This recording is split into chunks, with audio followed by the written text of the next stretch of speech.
Ele me olhava como se eu fosse ela. Seus olhos, nublados pela doença, não viam a neta de 15 anos à sua frente. Viam Eurídice, sua esposa morta há 5 anos. E minha família pediu que eu apenas sorrisse e aceitasse quando suas mãos enrugadas começaram a percorrer meu corpo. Meu nome é Delmira Queiroz de Albuquerque. Tenho 83 anos hoje e sou conhecida em Diamantina, no interior de Minas Gerais, como Dona Mira, a parteira que trouxe mais de 2.000 crianças ao mundo nesse vale do Jequitinhonha. Quem me vê agora, com meu coque branco impecável e minhas mãos que ainda sabem o caminho exato para acalmar um bebê agitado, jamais imaginaria o inferno que vivi quando era apenas uma adolescente. Um inferno criado não por um estranho, mas pelo meu próprio avô, um homem que a doença transformou em monstro e pela omissão de uma família que preferiu sacrificar minha inocência a encarar a verdade dolorosa. Nasci em 1941, numa casa simples de pedra e barro nas encostas da Serra do Espinhaço. Nossa casa ficava afastada do centro histórico de Diamantina, quase na divisa com o município de Couto de Magalhães. Era uma construção antiga, com paredes grossas que mantinham o frescor mesmo nos dias mais quentes, janelas pequenas de madeira escura e um quintal enorme onde minha mãe cultivava de tudo um pouco: mandioca, milho, feijão e ervas medicinais que ela conhecia como a palma da mão. Éramos uma família simples, mas nunca nos faltou comida na mesa. Meu pai, Juvenal, trabalhava na extração de cristais e pedras semi-preciosas, como tantos outros homens da região. Saía antes do sol nascer e voltava com a pele coberta de poeira branca, as mãos calejadas carregando sempre alguma pedrinha diferente que encontrava para me dar de presente. Minha coleção de cristais era meu maior tesouro na infância. Minha mãe, Isaura, era conhecida na região por seus conhecimentos de ervas e rezas. Não era parteira oficial como eu me tornaria mais tarde, mas ajudava em partos difíceis quando chamada. Foi com ela que aprendi a reconhecer as plantas pelo cheiro, a fazer garrafadas para quase todos os males, a entender os ciclos da lua e como eles afetam o corpo das mulheres. Tive uma infância feliz, correndo livre pelas trilhas da serra, nadando no rio Jequitinhonha, ajudando minha mãe com as plantas e ouvindo as histórias fantásticas que meu pai contava sobre tesouros escondidos pelos antigos exploradores de diamantes. Nossa casa era simples, mas estava sempre cheia de vizinhos que vinham pedir um remédio, uma reza, ou simplesmente uma prosa ao redor do fogão a lenha nas noites frias da serra. Essa tranquilidade acabou em 1956, quando eu tinha 15 anos. Foi quando meu avô, Abelardo, pai do meu pai, veio morar conosco. Vovô Abelardo tinha sido um homem respeitado em Diamantina, dono de uma pequena loja de ferragens no centro histórico, membro da Irmandade do Santíssimo, conhecido por sua rigidez moral e pelo temperamento forte. Eu não o conhecia muito bem antes disso. Ele e minha avó, Eurídice, moravam no centro da cidade, e nós os visitávamos apenas em ocasiões especiais. Minha avó tinha falecido 5 anos antes, em 1951, e vovô tinha continuado a viver sozinho na casa deles, com a ajuda de uma empregada que ia lá todos os dias. Mas então começaram os esquecimentos. Primeiro, coisas pequenas, onde tinha deixado as chaves, o nome de um cliente antigo, se já tinha almoçado ou não. Depois, coisas mais graves, deixar o fogão aceso, sair à rua de pijama, acusar a empregada de ter roubado objetos que ele mesmo tinha guardado e não se lembrava onde. Foi quando ele quase incendiou a casa, esquecendo uma vela acesa perto das cortinas, que meu pai decidiu que não podia mais deixá-lo sozinho. Ele precisa de cuidados constantes, explicou meu pai numa noite após o jantar. Vai vir morar com a gente. Se alguém naquela mesa pudesse prever o futuro, talvez tivesse sugerido outra solução. Mas ninguém podia. E assim o vovô Abelardo chegou numa manhã de abril, com suas poucas malas e seus olhos já meio perdidos no tempo. Nossa casa não era grande, mas tinha um quarto extra que usávamos para guardar as colheitas e ferramentas. Meu pai e meus irmãos mais velhos, João e Antônio, esvaziaram o quarto, pintaram as paredes, colocaram uma cama nova e assim o vovô teve seu espaço. Os primeiros dias foram estranhos, mas não alarmantes. Vovô confundia os nomes das pessoas, perguntava repetidamente as mesmas coisas. Às vezes falava com minha mãe como se ela fosse uma empregada. É a doença, dizia meu pai, com um suspiro cansado. Não é culpa dele. Foi na segunda semana que notei algo diferente no jeito que ele me olhava. Estávamos todos à mesa do jantar quando ele de repente parou de comer e fixou os olhos em mim. Eurídice, ele disse, com uma voz subitamente mais clara, mais firme que o habitual. Por que você cortou o cabelo? Eu sempre gostei dele comprido. Um silêncio desconfortável caiu sobre a mesa. Meu cabelo estava preso numa trança longa que descia pelas costas, como sempre usava. Não tinha cortado nada. Pai, meu pai falou gentilmente, essa é a Delmira, sua neta. A mãe já faleceu, lembra? Vovô piscou algumas vezes, confuso, e então seu rosto se contorceu numa expressão de tristeza profunda. Claro, claro. Eurídice se foi. Me desculpe. Ele voltou a comer em silêncio, mas de vez em quando eu o pegava me observando com uma intensidade perturbadora. Nos dias seguintes, aconteceu mais vezes. Eu estaria varrendo o quintal ou ajudando minha mãe na cozinha, e ouviria: Eurídice, você viu meu cachimbo? Ou, Eurídice, venha se sentar aqui comigo. Meu pai ou minha mãe sempre o corrigiam gentilmente, e ele sempre parecia momentaneamente confuso, para depois aceitar a correção. Vocês que estão me ouvindo agora devem estar se perguntando como uma confusão tão simples poderia se transformar no pesadelo que estou relatando. E é isso que quero que vocês entendam: o horror não veio de uma vez. Veio em pequenos momentos, em pequenas concessões, em pequenas omissões que se acumularam até que fosse tarde demais para voltar atrás. Me diz aí nos comentários de onde você está me assistindo e qual seu nome. É importante para mim saber quem são as almas corajosas que estão dispostas a ouvir uma história tão difícil como essa. E se puder, aperte o gostei e se inscreva no canal para que outras histórias como a minha possam ser contadas. Não é fácil para uma senhora da minha idade expor feridas tão antigas, mas faço isso para que outras meninas não passem pelo que passei. Voltando à minha história, a mudança veio cerca de 1 mês depois da chegada do vovô. Era uma tarde quente de maio e eu estava sozinha em casa com ele. Meus pais tinham ido à cidade comprar mantimentos e meus irmãos estavam trabalhando na roça.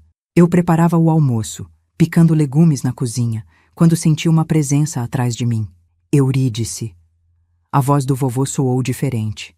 Não era a voz confusa e frágil que tínhamos nos acostumado a ouvir. Era a voz de um homem mais jovem, mais forte. Você está linda hoje. Virei-me, faca ainda na mão, e o vi parado na porta da cozinha, me olhando de um jeito que me fez sentir como se estivesse nua. Não era o olhar vago e perdido do velho doente. Era um olhar de desejo, um olhar que me percorria dos pés à cabeça como se estivesse me despindo. Vovô, sou eu, Delmira, disse, sentindo um frio na espinha. A senhora está me confundindo de novo. Ele sorriu de um jeito que nunca tinha visto antes. Um sorriso que não pertencia ao rosto bondoso do meu avô. Não seja boba, Eurídice. Eu reconheceria minha esposa em qualquer lugar. Deu um passo em minha direção e instintivamente recuei até bater na mesa. Ele continuou avançando até estar a centímetros de mim. Pude sentir o cheiro forte de seu hálito, uma mistura de fumo de cachimbo e algo amargo que não consegui identificar. O jantar já está pronto? Ele perguntou, como se estivéssemos tendo uma conversa perfeitamente normal. Mas sua mão se ergueu e tocou meu rosto de um jeito que fez meu estômago revirar. Depois do jantar, podemos ir para a cama cedo. Estou com saudades de você. Fiquei paralisada. A faca de cozinha agora inútil na minha mão tremendo. Não sabia o que fazer. Empurrá-lo? Gritar? Ele era meu avô, um homem idoso e doente. Mas o jeito como seus dedos traçavam o contorno do meu rosto, descendo para meu pescoço, não tinha nada de senil ou confuso. Vovô, por favor, consegui dizer, a voz mal saindo.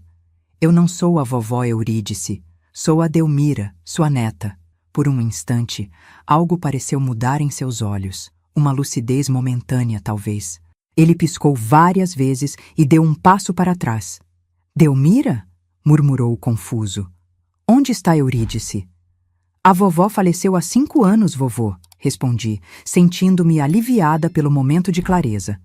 O senhor está morando conosco agora, lembra? Ele balançou a cabeça, o olhar novamente perdido, as mãos agora tremendo como as de um velho frágil. Claro, claro. Me desculpe, menina. Às vezes fico confuso. E saiu da cozinha, arrastando os pés, murmurando algo ininteligível. Fiquei ali, ainda segurando a faca, o coração batendo tão forte que pensei que fosse romper o peito. Tentei me convencer de que não tinha sido nada, apenas a confusão de um homem doente. Mas algo dentro de mim sabia que era mais que isso. Algo dentro de mim sabia que uma linha tinha sido cruzada. Naquela noite, contei aos meus pais o que tinha acontecido. Escolhi as palavras com cuidado, tentando não parecer acusatória, apenas preocupada. Acho que o vovô está me confundindo com a vovó Eurídice de um jeito estranho, concluí, sem conseguir olhar diretamente para eles. Minha mãe e meu pai trocaram um olhar que não consegui decifrar na época, mas que hoje reconheço como uma mistura de preocupação e resignação. Filha, meu pai disse finalmente, o vovô está muito doente. O médico de Diamantina disse que é uma doença que apaga as memórias mais recentes primeiro. Para ele, às vezes, é como se a vovó Eurídice ainda estivesse viva. Mas pai, insisti, o jeito como ele me olhou, como ele me tocou, ele não fez nada demais, fez? Minha mãe interrompeu com uma dureza na voz que não era comum. Não podemos julgar um homem que não está em seu juízo perfeito. É nosso dever cristão cuidar dele agora. E o que sugere que façamos? Meu pai completou. Mandá-lo para um asilo? Abandoná-lo como se fosse um cachorro velho? Ele é meu pai, Delmira. Temos que ter paciência. Paciência. Essa palavra que se tornaria minha prisão nos anos seguintes. Paciência com um homem que, em seus momentos de lucidez, era o avô carinhoso que me contava histórias de diamantes escondidos, mas que, quando me confundia com minha avó, se transformava em algo terrível. Não um monstro completo, não um vilão de histórias, mas algo mais complexo e, por isso mesmo, mais difícil de combater. Tentei acreditar no que meus pais diziam. Tentei acreditar que era apenas confusão, que ele não tinha má intenção. Comecei a evitar ficar sozinha com ele, a sempre ter algum dos meus irmãos ou minha mãe por perto. Por algumas semanas, funcionou. Ele continuava me chamando de Eurídice ocasionalmente, mas não tinha tentado mais nenhum avanço físico. Até o dia em que todos precisaram ir à cidade para a festa de São João e eu fiquei para trás porque estava com febre. Não se preocupe, minha mãe disse, ajeitando a colcha sobre mim. O vovô está dormindo. Provavelmente nem vai acordar até voltarmos. Deixei comida pronta para vocês dois. Adormeci logo depois que eles saíram, o corpo exausto pela febre. Acordei horas depois com o toque de uma mão em meu rosto. Por um instante, pensei que fosse minha mãe, verificando minha temperatura. Mas quando abri os olhos, vi meu avô sentado na beirada da minha cama, me olhando com aquela mesma expressão que tinha me apavorado na cozinha semanas antes. Eurídice, ele sussurrou. Finalmente acordou. Estava com saudades. Vovô, falei, a voz rouca pela febre. Sou eu, Delmira. A vovó Eurídice já faleceu. Mas ele não estava ouvindo. Seus olhos tinham aquele brilho estranho, aquela clareza que só aparecia quando ele me confundia com minha avó. Você está quente, ele disse, pousando a mão em minha testa. Deve ser a paixão. Tentei me afastar, mas estava fraca demais pela febre.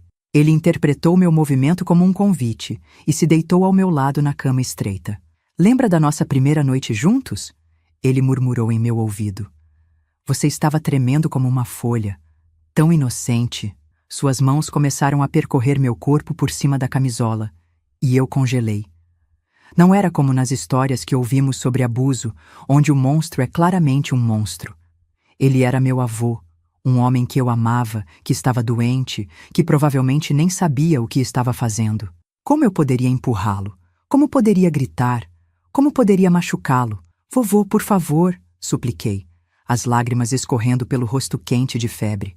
Eu não sou a vovó, sou sua neta. Isso não está certo. Por um momento, ele pareceu confuso. Suas mãos pararam. Seus olhos piscaram rapidamente. Delmira? ele murmurou, e por um instante tive esperança de que a lucidez tivesse voltado. Mas então ele sorriu de novo, aquele sorriso que não pertencia ao meu avô. Não seja boba, Eurídice. Sei que é você. Sempre reconheceria o cheiro dos seus cabelos. Suas mãos voltaram a se mover, mais insistentes agora, e comecei a entender que não conseguiria fazê-lo parar com palavras. Reunindo toda a força que me restava, empurrei-o para longe e me levantei da cama, cambaleando pela febre. Não! Gritei, mais alto do que pretendia. Eu não sou ela! Olhe para mim, vovô! Eu sou Delmira, sua neta! Ele se sentou na cama, me olhando com uma mistura de confusão e irritação. Por que está gritando comigo, Eurídice? Você nunca gritava antes.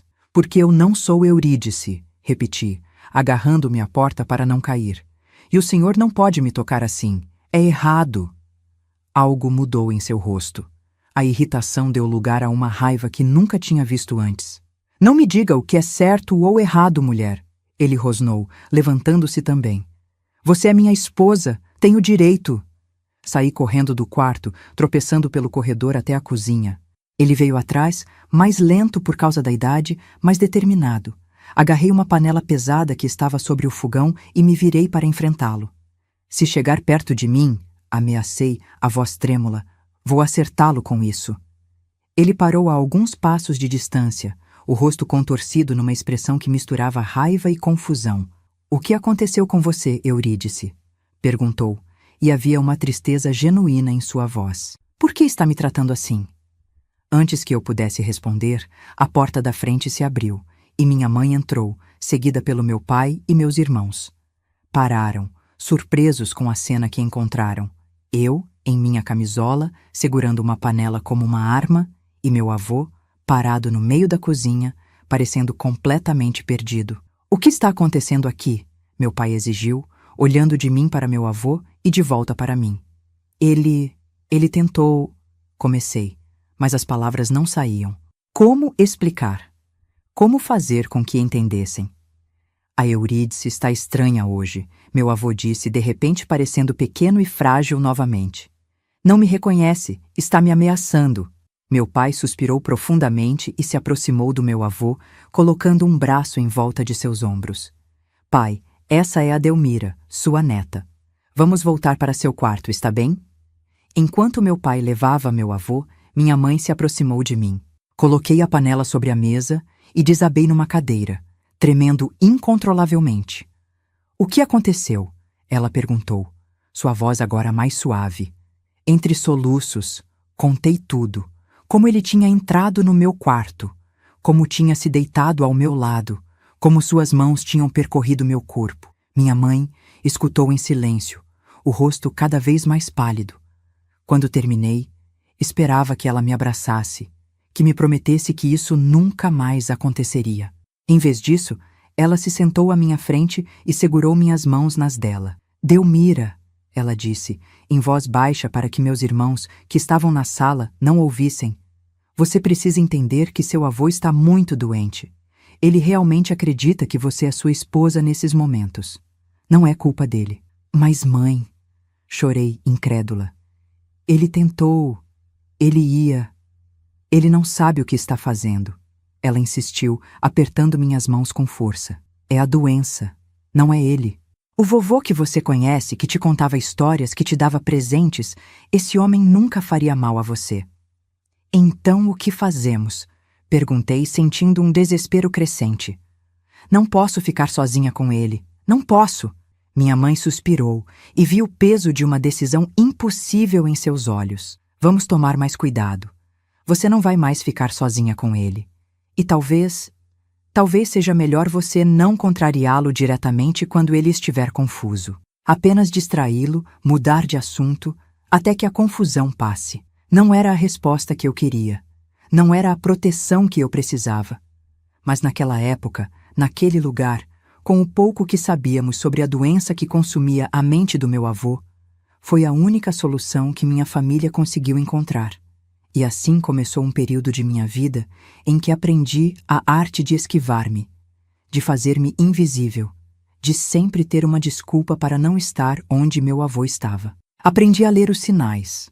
O jeito como seus olhos mudavam quando a confusão começava, como sua postura se alterava, como sua voz ficava diferente quando me via como Eurídice. Por algumas semanas, funcionou. Estava sempre cercada por alguém da família, sempre vigilante, sempre pronta para escapar ao primeiro sinal de perigo. Mas a vigilância constante tinha seu preço. Dormia mal, sobressaltando-me ao menor ruído. Perdi o apetite. Minhas notas na escola, que sempre tinham sido boas, começaram a cair. A menina alegre e despreocupada que eu tinha sido estava desaparecendo, substituída por uma sombra assustada que pulava ao menor toque. E então, inevitavelmente, veio o dia em que todas as precauções falharam. Foi numa tarde de domingo que tudo mudou. O céu estava carregado, anunciando uma tempestade que logo desabaria sobre Diamantina, e o ar tinha aquela tensão que precede as grandes trovoadas. Nossa família tinha ido à missa na Igreja do Rosário, como fazíamos todos os domingos. Vovô Abelardo geralmente nos acompanhava, mas naquele dia tinha acordado com dores nas pernas e ficou em casa. No caminho de volta começou a chover. Primeiro algumas gotas grossas, depois um dilúvio que nos forçou a correr o resto do trajeto. Chegamos em casa encharcados, rindo e reclamando ao mesmo tempo, como se faz quando a chuva pega de surpresa. Meus irmãos foram trocar de roupa, meu pai foi ver como estava vovô, e minha mãe começou a preparar o almoço de domingo, que seria feijão tropeiro com linguiça, meu favorito. Fui para meu quarto trocar meu vestido molhado por algo seco. Estava de combinação, procurando uma roupa limpa no baú aos pés da cama, quando a porta do meu quarto se abriu. Virei-me, sobressaltada, esperando ver minha mãe. Mas era vovô Abelardo parado na soleira, me olhando com aquela expressão que eu já tinha aprendido a temer. Eurídice, ele disse, com a voz clara e firme, tão diferente da voz trêmula que usava nos momentos de lucidez. Por que não me esperou para ajudar a tirar o vestido? Agarrei rapidamente um lençol para me cobrir, o coração disparado. Vovô, sou eu, Delmira, disse, tentando manter a voz firme. O senhor está confuso de novo. Mas ele já estava entrando no quarto, fechando a porta atrás de si. Sempre tão tímida, mesmo depois de tantos anos, ele sorriu, aproximando-se. É o que sempre amei em você. Olhei freneticamente para a porta, calculando se conseguiria passar por ele e escapar. Ele era velho, mas ainda era um homem forte, acostumado a anos de trabalho duro. E eu estava encurralada entre ele e a parede. Vovô, por favor, tentei novamente, agora com a voz tremendo. Meus pais estão em casa, meus irmãos. Eles vão entrar a qualquer momento. Deixe que entrem. Ele respondeu com uma confiança perturbadora. Sou seu marido. Não estamos fazendo nada de errado.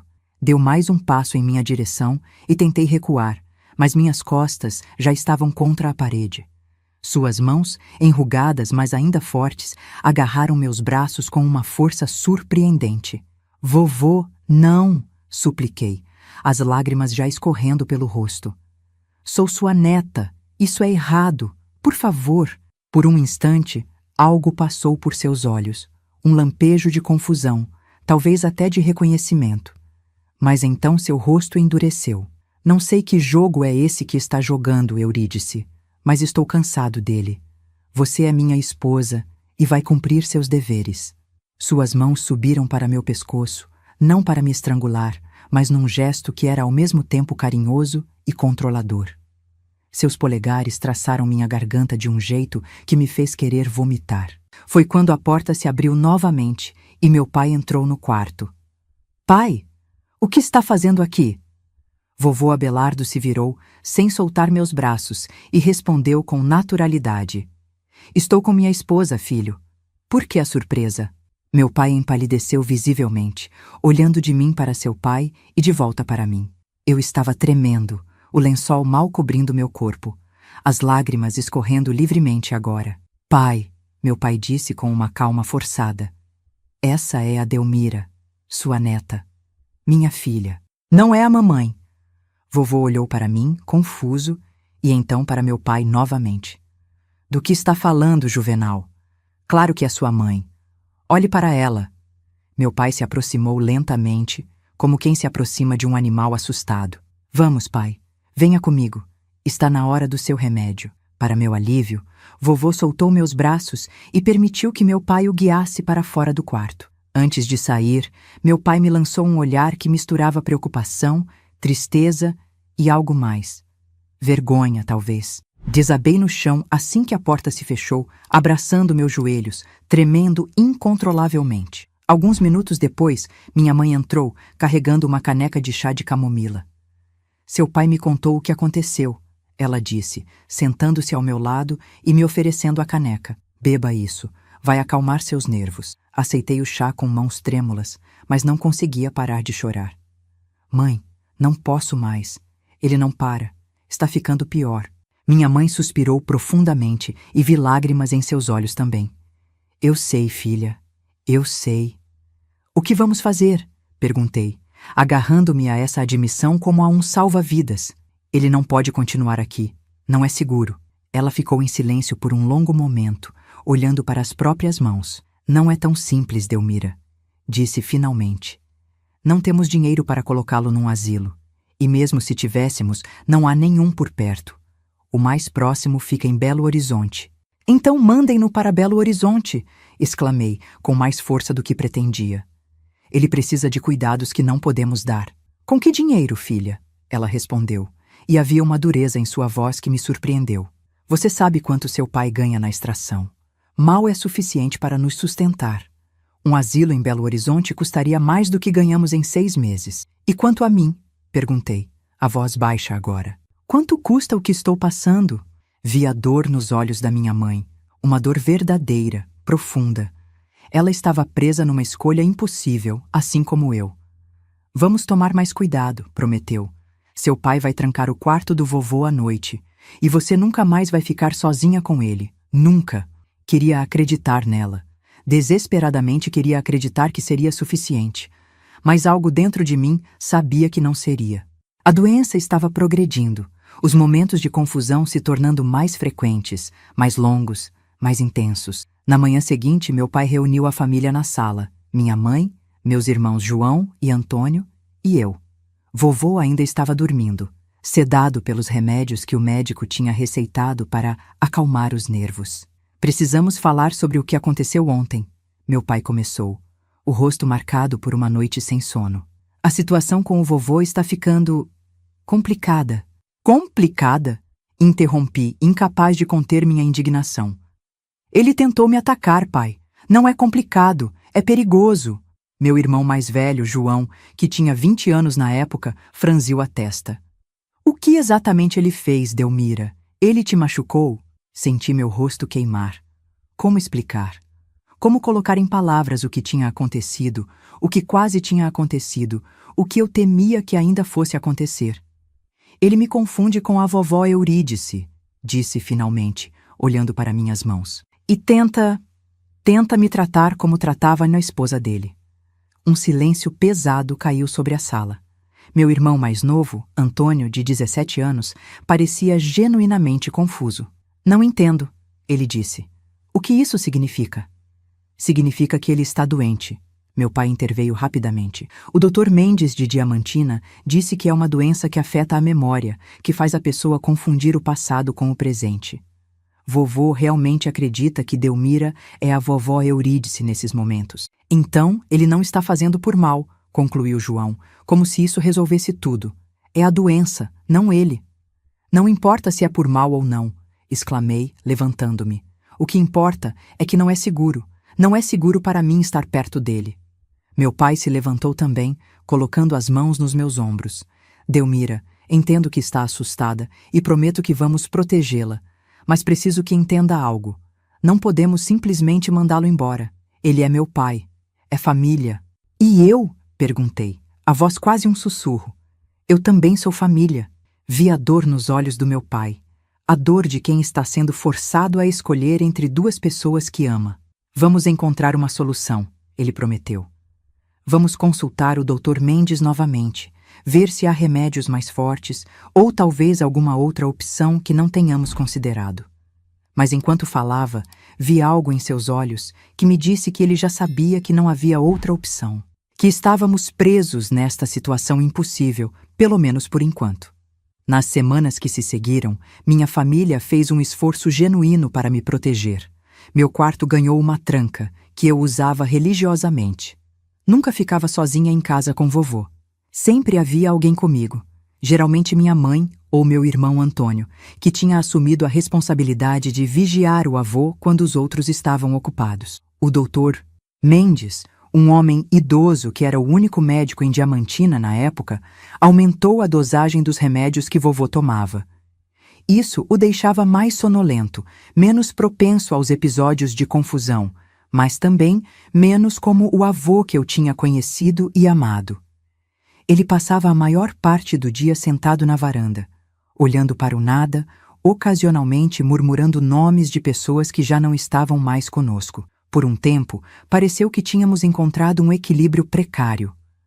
Os incidentes diminuíram. Eu ainda me encolhia quando ele me olhava de certa maneira, ainda sentia náuseas quando ele me chamava de Eurídice, mas as investidas físicas tinham parado. E então veio o dia do meu aniversário de 16 anos, em outubro de 1957. Era uma ocasião especial em nossa casa. Não tínhamos dinheiro para grandes celebrações, mas minha mãe sempre fazia questão de preparar um bolo e uma refeição especial no dia do aniversário de cada um de nós. Naquele dia, ela tinha feito meu bolo favorito, de fubá com calda de laranja, e tinha matado uma galinha para o almoço, um luxo raro em nossa mesa. Meu pai tinha me dado de presente um vestido novo, costurado pela minha mãe com um tecido de chita florida que ele tinha comprado na cidade. Era o primeiro vestido novo que eu ganhava em anos e estava radiante. Depois do almoço, meu pai e meus irmãos saíram para trabalhar na roça. Havia uma plantação de feijão que precisava ser colhida antes das chuvas fortes que estavam previstas para a semana seguinte. Minha mãe foi ao rio lavar roupa, uma tarefa que geralmente tomava toda a tarde. "Fique de olho no vovô", ela me disse antes de sair. "Ele tomou o remédio depois do almoço, então deve dormir a tarde toda. Mas se precisar de alguma coisa, vá até o rio me chamar." Assenti, não muito preocupada. Vovô realmente parecia sonolento, quase dormindo na cadeira de balanço da varanda. E eu tinha planos para a tarde. Queria experimentar meu vestido novo, talvez trançar flores no cabelo como tinha visto as moças da cidade fazerem. Passei a tarde em meu quarto, cantarolando baixinho enquanto me arrumava. O vestido caía perfeitamente, a chita florida contrastando com minha pele morena. Trancei meu cabelo com algumas flores do quintal e até passei um pouco do batom que tinha ganhado de presente da minha amiga Teresa, guardado para ocasiões especiais. Estava me admirando no pequeno espelho rachado que tínhamos quando ouvi a porta do meu quarto se abrir. Não tinha trancado, certa de que vovô estava dormindo na varanda. Mas lá estava ele, parado na porta, me olhando com uma intensidade que fez meu sangue gelar. "Eurídice", ele disse, e sua voz não tinha nada da sonolência dos medicamentos. Era clara, forte, cheia de uma autoridade que eu tinha aprendido a temer. "Você está linda hoje." Levantei-me rapidamente, procurando passar por ele e sair do quarto. "Vovô, sou eu, Delmira. Hoje é meu aniversário, lembra? Estou usando o vestido novo que ganhei." Ele bloqueou a porta com seu corpo, os olhos nunca deixando os meus. "Sei exatamente quem você é", disse. E havia algo diferente em sua voz agora, algo que não consegui identificar. "E sei que hoje é um dia especial." Deu um passo em minha direção e eu recuei até bater na parede. Não havia para onde fugir. O quarto era pequeno, a única saída bloqueada pelo corpo dele. "Vovô", tentei novamente, a voz tremendo. "Minha mãe vai voltar logo, e meus irmãos, eles não vão voltar tão cedo", ele interrompeu, com uma certeza que me aterrorizou. "Vi sua mãe indo para o rio com uma trouxa de roupa grande, e seus irmãos e seu pai estão na roça, colhendo feijão. Temos a tarde toda para nós." O pânico começou a tomar conta de mim. Ele tinha planejado isso. Tinha fingido estar sonolento, tinha esperado todos saírem. Tinha me observado. Não era apenas a confusão da doença agindo. Havia cálculo, havia intenção. "Por favor", supliquei, as lágrimas já escorrendo pelo rosto, borrando o batom emprestado. "Por favor, não faça isso. Sou sua neta." Sua neta. Ele estava a centímetros de mim agora, seu hálito quente no meu rosto. Não sei que jogo é esse que você e Juvenal estão jogando, disse, a voz agora dura, mas estou cansado dele. Você é minha esposa, tem deveres a cumprir. Suas mãos agarraram meus braços com força e senti suas unhas cravando na minha pele.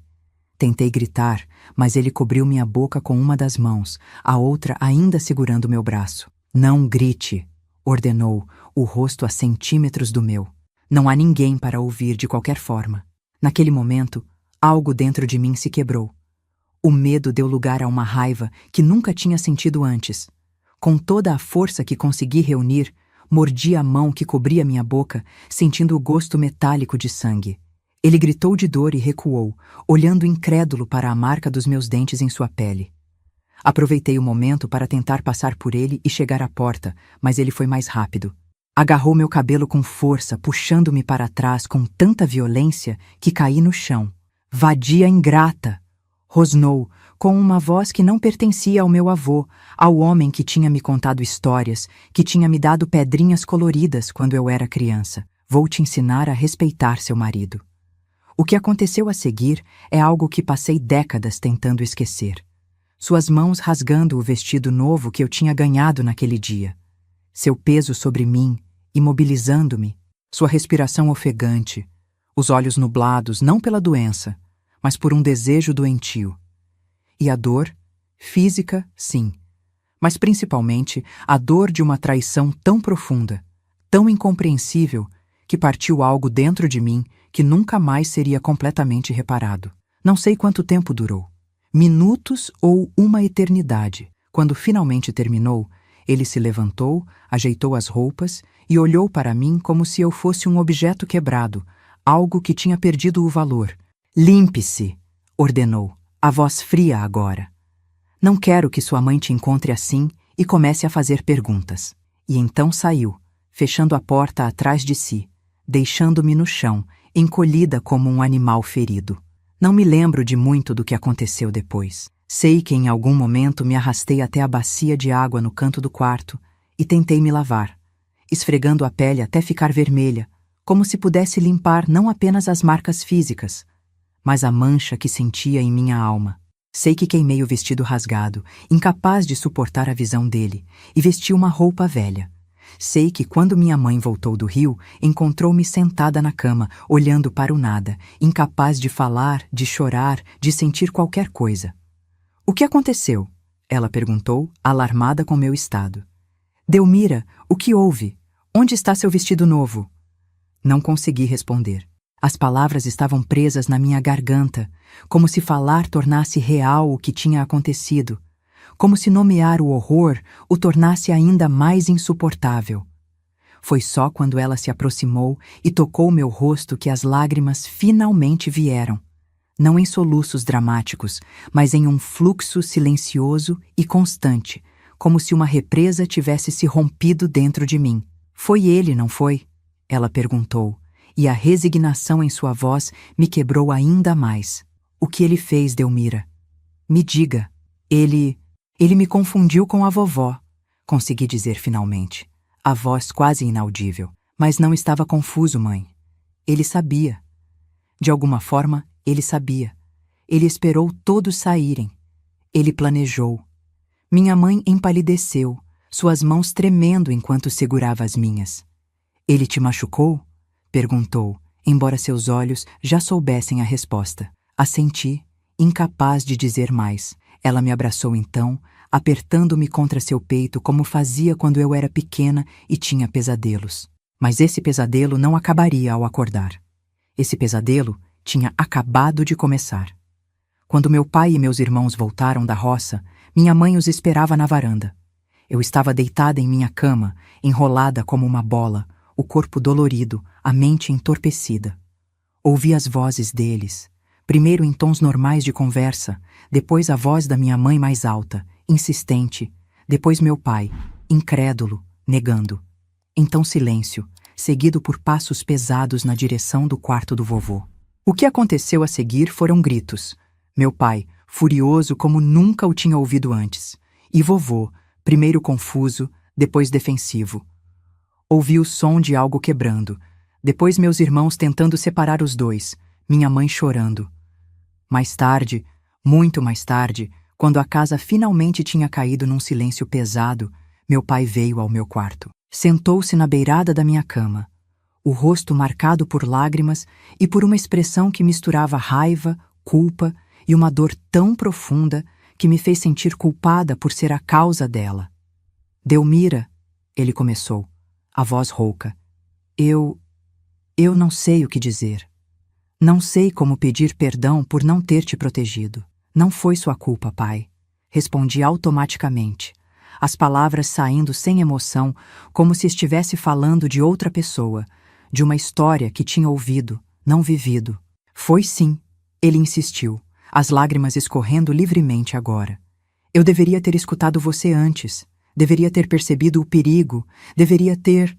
Sua voz falhou, e ficamos em silêncio por um longo momento. O que vai acontecer agora? Perguntei finalmente. Meu pai respirou fundo, tentando se recompor. Amanhã vou levá-lo para Belo Horizonte. Há um hospital lá que pode cuidar dele. Já conversei com o Dr. Mendes e ele vai nos dar uma carta de encaminhamento. Com que dinheiro? Perguntei, lembrando das discussões anteriores, do motivo pelo qual não tínhamos feito isso antes. Não importa, ele respondeu com uma firmeza que não admitia discussão. Vou dar um jeito. Vou vender o que for preciso, trabalhar o dobro, mas ele não vai mais ficar sob o mesmo teto que você. Nunca mais. Queria sentir alívio com essas palavras, mas estava entorpecida demais para sentir qualquer coisa. Apenas assenti, fechando os olhos, desejando que o sono viesse e me levasse para longe daquela realidade insuportável. Na manhã seguinte, acordei com o som de vozes exaltadas vindo da sala. Levantei-me com dificuldade, o corpo ainda dolorido, e me aproximei da porta para ouvir melhor. Você não pode fazer isso, Juvenal. Era a voz do vovô, mais clara e lúcida do que eu a tinha ouvido em meses. Não pode me mandar para um hospício como se eu fosse louco. Você está doente, pai. A voz do meu pai, controlada, mas firme. Precisa de cuidados que não podemos dar aqui. É por causa daquela história absurda que a Delmira inventou, não é? Vovô continuou, a voz agora indignada. Você vai acreditar nela em vez de no seu próprio pai? Senti meu estômago revirar. Ele estava negando. Estava usando seus momentos de lucidez para negar o que tinha feito, para me fazer parecer uma mentirosa. Não é invenção. A voz do meu pai, agora mais dura. Eu vi os hematomas, vi o vestido rasgado que ela tentou esconder. Ela deve ter caído, vovô insistiu. Ou talvez tenha sido aquele rapaz, o filho do Sebastião, que vive olhando para ela. Você sabe como essas meninas são hoje em dia, Juvenal. Inventam histórias para encobrir suas próprias vergonhas. Não aguentei mais. Abri a porta com força e entrei na sala, enfrentando o homem que tinha destruído minha vida, que agora tentava destruir também minha reputação. Não menti! Gritei, tremendo de raiva. Você sabe exatamente o que fez. Você esperou todos saírem. Você planejou tudo. Vovô me olhou com uma expressão de inocência ofendida, tão convincente que, por um momento insano, quase duvidei da minha própria memória. Do que está falando, menina? Ele perguntou, a voz suave agora, os olhos claros, lúcidos. Eu nunca faria mal a você. Você é minha neta querida. Dei um passo em sua direção, incapaz de conter a fúria que crescia dentro de mim. Não finja que não lembra. Você me chamou de Eurídice. Você rasgou meu vestido. Você... Delmira, chega! Meu pai interrompeu, colocando-se entre nós. Volte para seu quarto. Vou resolver isso. Mas pai, ele está mentindo. Insisti, as lágrimas escorrendo pelo rosto. Ele está fingindo que não lembra. Eu sei, meu pai respondeu, em voz baixa, para que só eu ouvisse. Sei que ele está mentindo. E é por isso que ele vai embora hoje, de um jeito ou de outro. Olhei nos olhos do meu pai e vi uma determinação que nunca tinha visto antes. Ele acreditava em mim. Estava do meu lado. Pela primeira vez desde que tudo começara, não me senti completamente sozinha. Voltei para meu quarto e horas depois ouvi o barulho da carroça que levaria meu pai e meu avô até a estação de trem em Diamantina, de onde seguiriam para Belo Horizonte. Não saí para me despedir. Não tinha nada a dizer ao homem que tinha roubado não apenas minha inocência, mas também minha confiança, minha sensação de segurança no mundo. Quando a carroça se afastou, senti um alívio tão intenso que desabei no chão, soluçando. Minha mãe me encontrou assim e se ajoelhou ao meu lado, abraçando-me em silêncio. Não havia palavras que pudessem consertar o que tinha sido quebrado. Não havia promessas que pudessem apagar o que tinha acontecido. Havia apenas o conforto da presença dela, o calor de seus braços, a certeza de que, pelo menos por enquanto, eu estava segura. Mas a segurança física não significava segurança emocional. O horror do que tinha vivido não desapareceu com a partida do meu avô. Pelo contrário, pareceu crescer, ocupando cada canto da minha mente, infiltrando-se em meus sonhos, transformando-os em pesadelos vívidos, dos quais acordava gritando, suando frio. E aos poucos percebi que não era apenas o trauma do abuso que me assombrava. Era também a reação da minha família antes que acontecesse o pior. A forma como tinham minimizado meus medos, como tinham me pedido para ter paciência, como tinham colocado o conforto de um homem doente acima da minha segurança. Se tivessem me escutado antes, pensei uma noite, enquanto olhava para o teto escuro do meu quarto, incapaz de dormir, nada disso teria acontecido. Se tivessem me levado a sério desde o início, eu não estaria aqui agora, quebrada desta forma. E foi esse pensamento que plantou a semente do que viria a seguir. Não apenas a luta para superar o trauma, mas também a luta para ser ouvida, para ser levada a sério, para garantir que nenhuma outra menina passasse pelo que eu tinha passado. Mas essa luta estava apenas começando, e o caminho à frente seria ainda mais difícil do que eu poderia imaginar. Antes de eu seguir para a próxima parte da minha história de vida, queria saber se vocês ainda estão me assistindo. Muitas pessoas não conseguem me ouvir falar por mais de 5 minutinhos. Então, se você é uma das pessoas que me assistem com doçura no coração, deixe seu joinha e comente nos comentários. Estou te escutando, Dona Delmira. Agradeço a todos pela atenção, meus amores. Nas semanas que se seguiram à partida do meu avô para o hospital em Belo Horizonte, nossa casa foi tomada por um silêncio pesado. Era como se ninguém soubesse o que dizer. Como se as palavras pudessem quebrar a frágil normalidade que tentávamos reconstruir. Meu pai voltou de Belo Horizonte com o rosto envelhecido 10 anos, carregando um fardo de culpa que nem minha mãe conseguia aliviar. Tinha deixado o avô internado num lugar chamado Instituto Raul Soares, um hospital para doentes mentais que, segundo ele, era o melhor que podíamos pagar. O dinheiro para a internação veio da venda do terreno que meu pai tinha herdado nos arredores de Diamantina. Uma pequena gleba que ele guardava para expandir nossa plantação algum dia. Não importa, ele disse quando minha mãe expressou preocupação. Nada importa mais que a segurança da Delmira. Aquelas palavras deveriam ter me confortado, mas o estrago já estava feito. O veneno já tinha se espalhado. O demônio já tinha entrado em nossa casa, disfarçado de velhice e doença, e tinha deixado sua marca em todos nós. Os pesadelos começaram quase imediatamente. Noite após noite, eu acordava gritando, o corpo encharcado de suor, as mãos trêmulas tentando afastar um atacante que só existia na minha mente. Minha mãe vinha correndo, me abraçava, murmurava palavras de conforto, enquanto meu pai ficava parado na porta, impotente, os olhos cheios de uma dor que ele não sabia como expressar. Durante o dia, tentava fingir que estava bem. Voltei à escola uma semana depois, determinada a não deixar que o que tinha acontecido destruísse completamente minha vida. Mas não era a mesma Delmira que entrava naquela sala de aula. A menina alegre e falante, sempre com a mão levantada para responder às perguntas da professora, tinha sido substituída por uma sombra silenciosa que se encolhia quando qualquer homem, fosse o professor de matemática, o zelador idoso ou os colegas mais velhos, se aproximava demais. Minhas amigas notaram a mudança, é claro. Teresa, minha melhor amiga desde a infância, tentou várias vezes descobrir o que estava acontecendo. Você não é mais a mesma, Delmira, ela disse um dia, enquanto caminhávamos para casa depois da aula. O que aconteceu? Você pode me contar. Queria confiar nela. Queria dividir o peso terrível que carregava. Mas as palavras não vinham. Como explicar o inexplicável? Como fazer alguém entender a complexidade daquele horror? Não um estranho numa rua escura, não um monstro saído das histórias que nos contavam para nos assustar, mas meu próprio avô, um homem que um dia eu tinha amado, que estava doente, que talvez nem soubesse realmente o que estava fazendo? Estou só cansada, respondi, evitando seus olhos. Não tenho dormido bem. Ela não acreditou, claro. Ninguém acreditava nas desculpas esfarrapadas que eu dava para explicar as olheiras profundas, a perda de peso, o sobressalto ao menor ruído. Mas ninguém insistia muito, talvez por medo do que poderiam descobrir.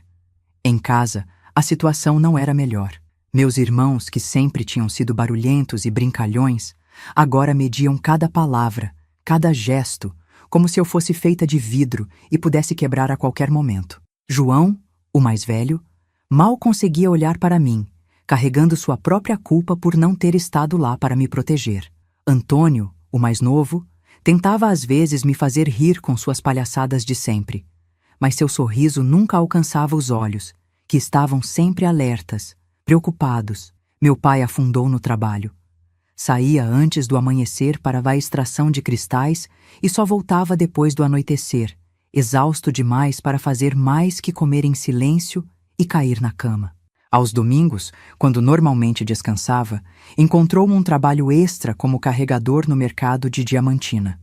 Precisamos do dinheiro para o hospital, explicava, embora todos soubéssemos que era mais que isso.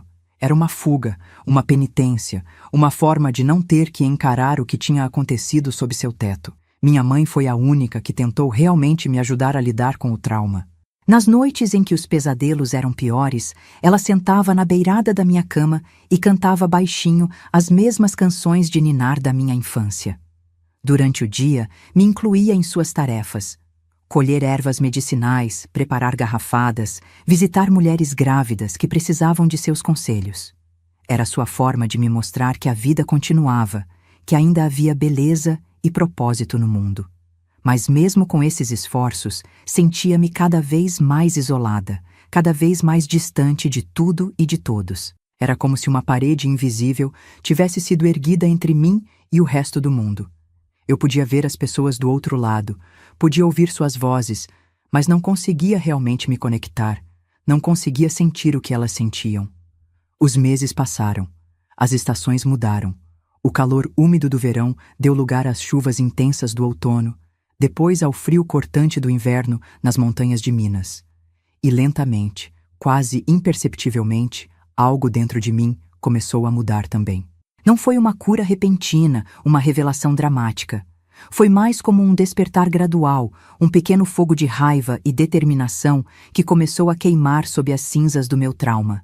Comecei a me perguntar: por que estou carregando esta vergonha? Por que estou me escondendo, como se tivesse feito algo errado? A culpa não era minha. O erro não foi meu. Em março de 1958, cerca de 6 meses após o ocorrido, tomei uma decisão que mudaria o curso da minha vida. Estava no quintal, ajudando minha mãe a colher ervas para suas garrafadas, quando vi uma jovem mulher se aproximando pela trilha que levava à nossa casa. Reconhecia imediatamente como Luísa, uma das parteiras mais respeitadas da região, que ocasionalmente vinha consultar minha mãe sobre propriedades de certas plantas. Observei enquanto ela e minha mãe conversavam, trocando informações sobre ervas e receitas, discutindo casos difíceis que tinham atendido. Havia uma confiança nelas, uma segurança em seu conhecimento, uma certeza de seu valor no mundo que me deixou fascinada. Quando Luísa estava de saída, criei coragem e me aproximei dela. Dona Luísa, comecei, a voz mais firme do que me sentia por dentro. A senhora acha que eu poderia aprender a ser parteira também? Ela me olhou de cima a baixo, avaliando-me com olhos experientes. Quantos anos você tem, menina? 16, respondi. Faço 17 em outubro. Ela assentiu lentamente. É jovem, mas não é sem precedentes. Comecei a ajudar minha avó nos partos quando tinha sua idade. Suas mãos são boas? Estendi minhas mãos para que ela visse, calejadas pelo trabalho duro, mas ágeis e sensíveis, como as da minha mãe. Acho que sim. E seu estômago? É forte? O parto não é para os fracos. Pensei em tudo que tinha enfrentado nos últimos meses. no horror que tinha sobrevivido.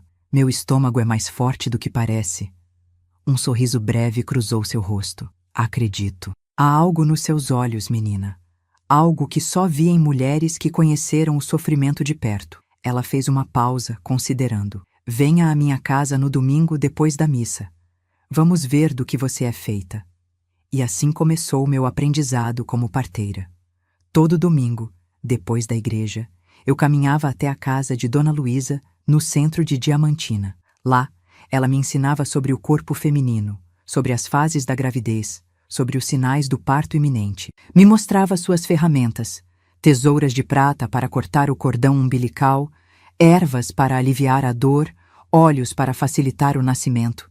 E, mais importante, me ensinava sobre a confiança que uma parteira precisa inspirar, a confiança que precisa ter em suas próprias habilidades, a confiança no processo natural do nascimento. O parto não é uma doença, ela repetia sempre. É o processo mais natural do mundo. Nosso trabalho não é interferir, é facilitar. É dar à mulher a força e o conhecimento para trazer sua criança ao mundo com segurança e dignidade. O primeiro parto que assisti foi em junho de 1958. Era uma noite fria e a chuva caía forte quando a filha de Dona Genoveva veio bater à nossa porta, pedindo ajuda para sua mãe que estava em trabalho de parto. Dona Luísa tinha me dito para chamá-la se surgisse alguma emergência, mas a tempestade tinha tornado as estradas para o centro de Diamantina quase intransitáveis. Vou com você, disse a jovem, reunindo rapidamente as ervas e instrumentos que minha mãe guardava para emergências. Mande alguém buscar Dona Luísa, mas não podemos esperar. Minha mãe me olhou com uma mistura de preocupação e orgulho. Tem certeza, filha? Não tinha, mas sabia que Dona Genoveva precisava de ajuda agora, não quando a tempestade amainasse. Tenho, mãe. Vou fazer o que puder até Dona Luísa chegar. A cabana de Dona Genoveva ficava a meia hora de caminhada da nossa casa, numa pequena clareira na encosta da serra. Quando chegamos, ela já estava em trabalho de parto avançado, gemendo de dor, o rosto coberto de suor apesar do frio da noite. A parteira está vindo! Assegurei-lhe, colocando minhas mãos em sua barriga para sentir as contrações, como Dona Luísa tinha me ensinado. Estou aqui para ajudar até ela chegar.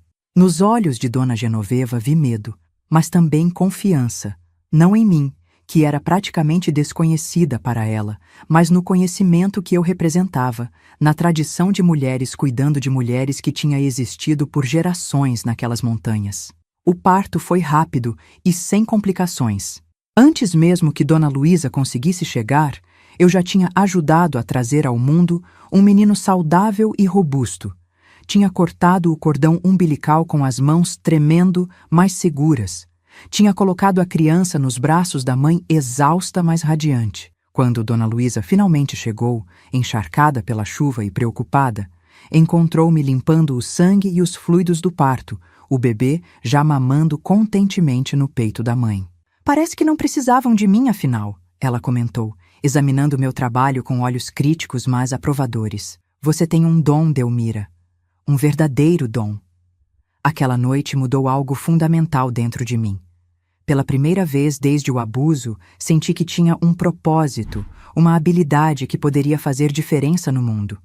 Senti que meu corpo, que tinha sido violado e marcado pela violência, também poderia ser um instrumento de cura e vida. E, mais importante, senti que o poder que tinha sido tirado de mim poderia ser recuperado.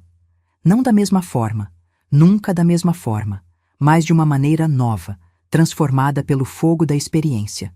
Nos meses que se seguiram, acompanhei Dona Luísa em dezenas de partos. Aos poucos, minha reputação começou a se espalhar, primeiro como a ajudante da Dona Luísa, depois como a jovem parteira, e finalmente, simplesmente como Delmira, a parteira.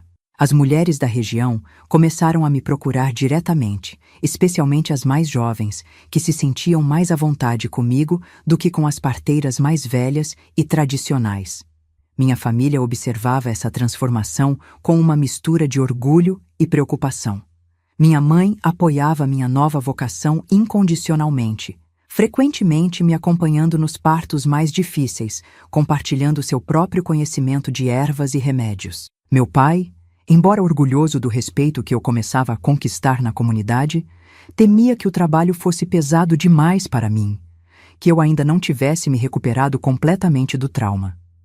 Não quero que se esgote, filha, ele dizia, nas raras noites em que conseguíamos sentar juntos ao redor da mesa. Você ainda é jovem, tem tempo, mas eu sabia que não podia esperar. O trabalho como parteira não era apenas uma vocação para mim, era uma salvação. Cada bebê que eu ajudava a trazer ao mundo era uma pequena vitória contra a escuridão que tinha ameaçado me consumir. Cada mulher que eu apoiava em seu momento de maior vulnerabilidade e força era um lembrete de que o corpo feminino não era apenas um objeto para ser usado e descartado, mas um milagre de criação e resistência. Foi durante esse período que comecei a desenvolver uma compreensão mais profunda não apenas do parto, mas de todo o ciclo da vida feminina. Aprendi sobre ervas que podiam regular o ciclo menstrual, aliviar as dores do parto, prevenir a gravidez indesejada. Aprendi a reconhecer os sinais de abuso e violência no corpo e no espírito das mulheres que vinham me procurar. E mais importante, aprendi a ouvir, realmente ouvir, suas histórias, seus medos, seus sonhos. Percebi que muitas delas carregavam feridas semelhantes às minhas. Algumas tinham sido abusadas por maridos, por pais, por irmãos. Outras tinham sido forçadas a casamentos que não desejavam, a vidas que as sufocavam lentamente. Todas, de uma forma ou de outra, conheciam a experiência de ter seu poder roubado, sua voz silenciada, seu corpo tratado como propriedade alheia.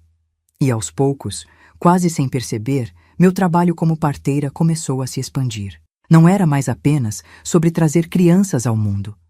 Era sobre criar espaços seguros onde as mulheres pudessem falar sem medo, onde pudessem compartilhar suas dores e encontrar caminhos para a cura. Aos 18 anos, em 1959, aluguei um pequeno cômodo nos fundos da farmácia de seu Geraldo, no centro de Diamantina.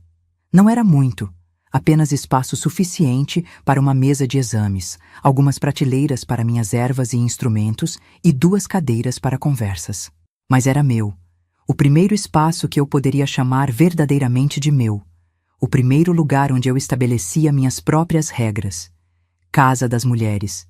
Chamei-o, embora não houvesse placa na porta, apenas o conhecimento transmitido de boca em boca entre as mulheres da região. Ali, atendi mulheres de todas as idades e condições, desde meninas assustadas com sua primeira menstruação até idosas lidando com os desconfortos da menopausa. Ali, ouvi histórias que nunca seriam contadas em outro lugar, guardei segredos que jamais seriam compartilhados com padres ou médicos ou maridos. E ali, finalmente, comecei a confrontar minha própria história.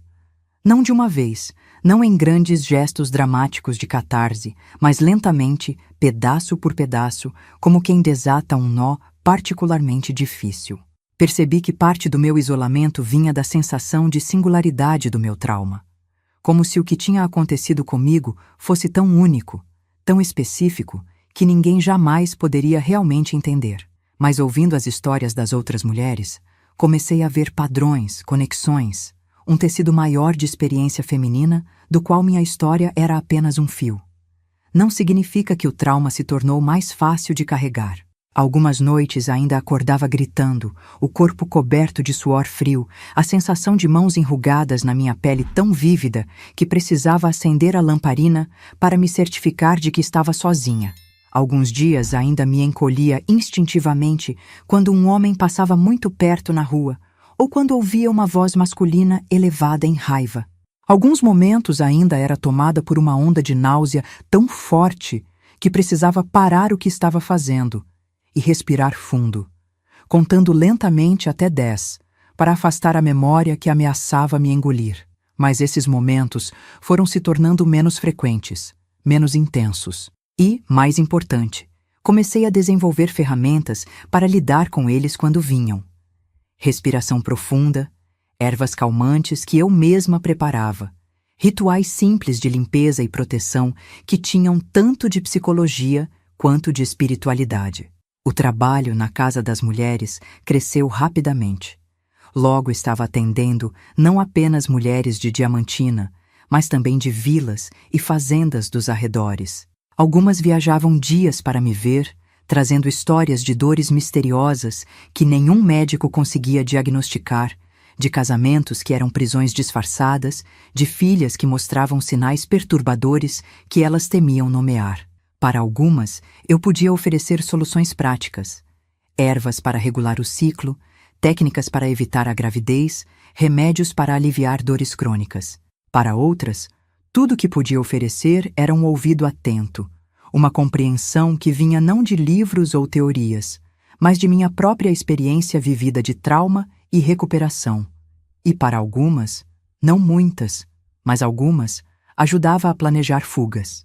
Mulheres cujos maridos as espancavam regularmente, meninas cujos pais ou irmãos as tocavam de formas que as faziam sentir sujas e quebradas. Para essas, eu usava minha rede crescente de contatos.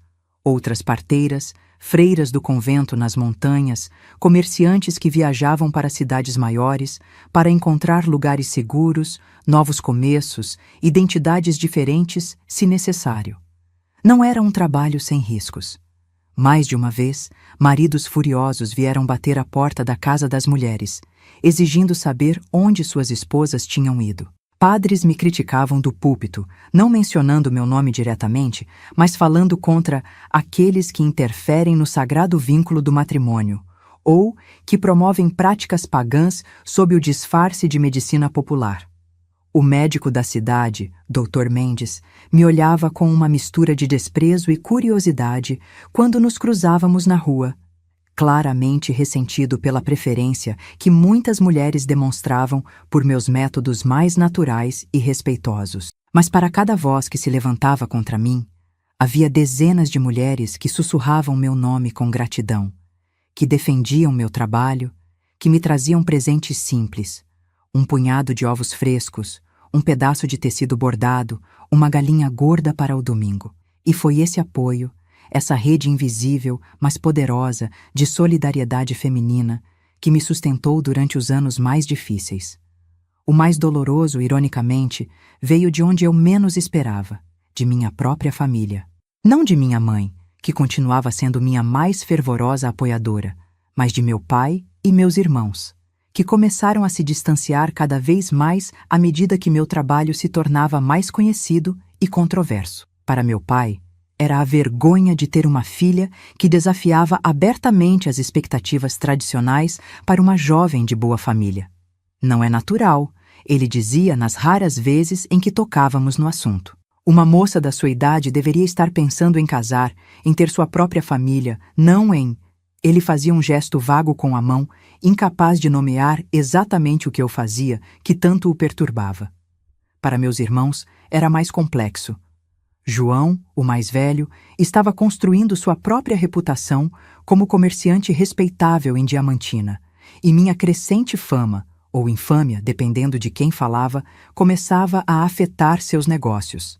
Antônio, o mais novo, estava courando uma moça de família tradicional, e os pais dela deixaram claro que não viam com bons olhos a conexão com a família daquela parteira que se mete onde não é chamada. Aos poucos, as visitas à casa da família se tornaram mais raras, mais tensas, marcadas por silêncios constrangedores e conversas superficiais que evitavam cuidadosamente qualquer menção ao meu trabalho ou à minha vida independente no centro da cidade. Apenas minha mãe mantinha contato regular, visitando-me na casa das mulheres pelo menos uma vez por semana, trazendo não apenas suprimentos de ervas e plantas medicinais de nosso antigo quintal, mas também notícias da família, histórias da vizinhança, pedaços do mundo que eu tinha deixado para trás. Foi numa dessas visitas, em fevereiro de 1960, que ela me trouxe a notícia que eu tanto temia quanto esperava. Meu avô tinha falecido no hospital em Belo Horizonte. Foi pacífico, segundo o que disseram, ela contou, sentada na cadeira de vime da minha pequena sala de atendimento. Ele simplesmente não acordou uma manhã. O médico disse que provavelmente foi o coração. Fiquei em silêncio, incapaz de nomear a tempestade de emoções que se agitava dentro de mim. Alívio. Sim. O alívio culpado de saber que o homem que tinha me violado não existia mais, que nunca mais poderia me machucar, mas também uma tristeza complexa pelo avô que tinha existido antes da doença.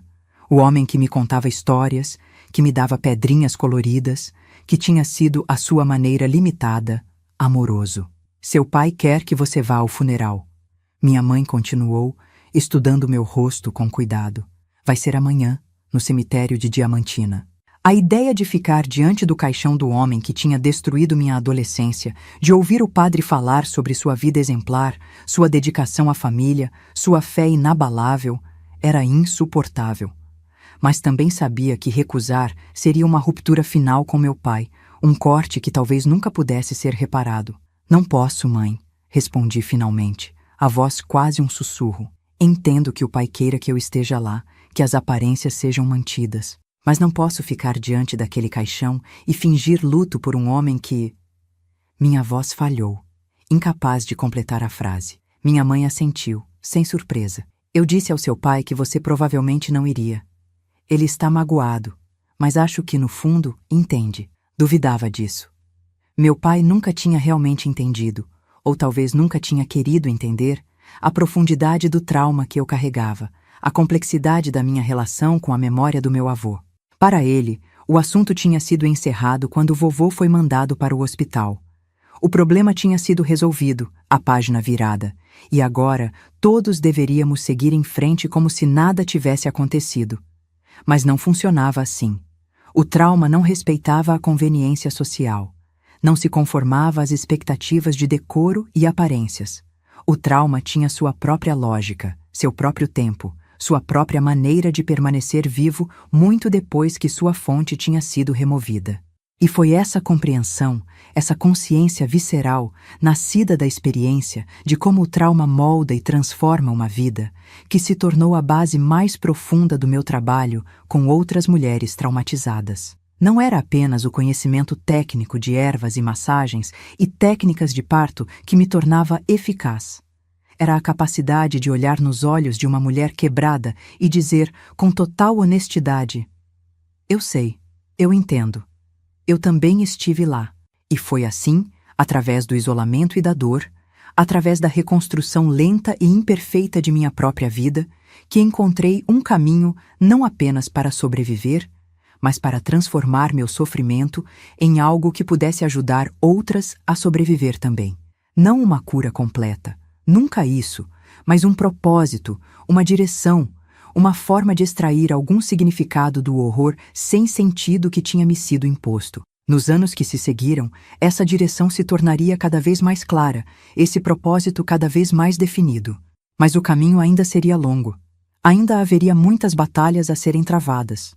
Algumas com o mundo exterior, mas as mais difíceis sempre comigo mesma, com os fantasmas que nunca me deixariam completamente, com a menina de 16 anos que ainda vivia dentro de mim, ainda assustada, ainda confusa, ainda perguntando: por que ninguém me protegeu quando eu mais precisava? O ano de 1960 marcou o início de uma nova fase em minha vida. Com a morte do meu avô, senti como se um capítulo sombrio tivesse sido encerrado, embora as cicatrizes permanecessem. A Casa das Mulheres estava florescendo.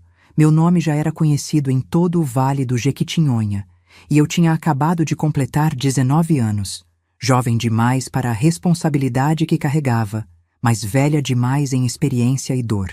Foi nesse período que conheci a pessoa que mudaria minha compreensão sobre o que tinha acontecido comigo e abriria portas que eu nem imaginava existirem. Seu nome era Doutora Helena Souto, uma das primeiras médicas formadas pela Faculdade de Medicina de Minas Gerais. Ela tinha vindo para Diamantina trabalhar no recém-inaugurado posto de saúde, parte de um programa do governo estadual para levar atendimento médico às regiões mais remotas. Nosso primeiro encontro foi tenso, para dizer o mínimo. Ela tinha ouvido falar da jovem parteira que atendia mulheres em condições questionáveis, como ela mesma disse depois, e veio à Casa das Mulheres com a clara intenção de avaliar se eu representava um perigo para a saúde pública.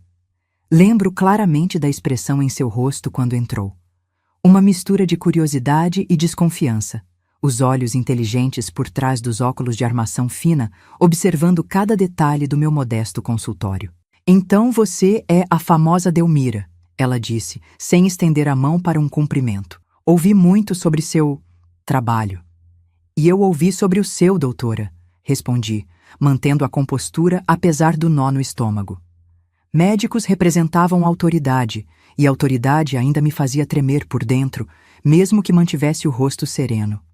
Bem-vinda à Casa das Mulheres. Ela caminhou pelo pequeno espaço, examinando minhas prateleiras de ervas, meus instrumentos meticulosamente limpos, os livros gastos sobre plantas medicinais e anatomia que eu tinha conseguido comprar com minhas economias.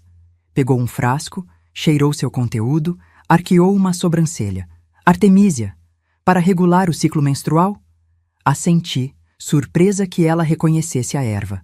E também para facilitar o parto, em dosagens específicas. Ela continuou seu exame, comentando sobre outras ervas, perguntando sobre minhas técnicas, meus métodos de esterilização, minha forma de diagnosticar complicações. Aos poucos, seu tom mudou de desconfiança para interesse genuíno, e percebi que estava diante de uma mente verdadeiramente curiosa, não apenas uma autoridade buscando falhas. Onde aprendeu tudo isso?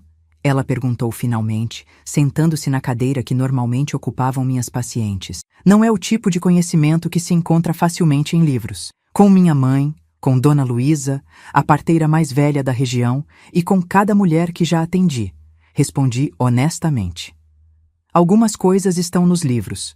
Outras vêm da experiência, da tradição, do conhecimento passado de mulher para mulher por gerações. Ela me estudou por um longo momento, como se estivesse tomando uma decisão importante. Eu vim aqui esperando encontrar uma charlatã, admitiu finalmente. Em vez disso, encontrei alguém praticando uma forma de medicina que a academia raramente reconhece, mas que tem seu próprio rigor, sua própria validade. Aquele foi o início de uma parceria improvável entre a médica formada na capital e a parteira autodidata do interior. Doutora Helena começou a me enviar pacientes, mulheres com problemas que a medicina convencional não conseguia resolver, casos que exigiam uma abordagem mais holística, mais integrada com as realidades da vida rural. Em troca, comecei a encaminhar para ela os casos que estavam além das minhas capacidades. Complicações obstétricas graves, infecções que não respondiam às ervas, mulheres com ferimentos que precisavam de intervenção cirúrgica. Mas nossa relação foi além da cooperação profissional. Doutora Helena se tornou a primeira pessoa com quem consegui falar abertamente sobre o trauma que tinha sofrido. Não de uma vez, não em uma grande confissão catártica, mas aos poucos, em conversas que aconteciam nas tardes tranquilas, quando o trabalho do dia tinha terminado e compartilhávamos um chá de camomila na pequena sala dos fundos da Casa das Mulheres. "O que você está descrevendo?" ela disse um dia, depois que eu tinha revelado mais um pedaço da minha história. "Tem um nome na literatura médica. Chama-se trauma psicológico. É uma ferida na mente. Tão real quanto uma ferida no corpo, embora muitos médicos ainda se recusem a reconhecê-la. A ideia de que o que eu sentia, os pesadelos, os sobressaltos, os momentos de pânico inexplicável, não era fraqueza ou loucura, mas uma resposta natural a uma experiência terrível, foi revolucionária para mim. Doutora Helena me emprestou livros, artigos, estudos de caso.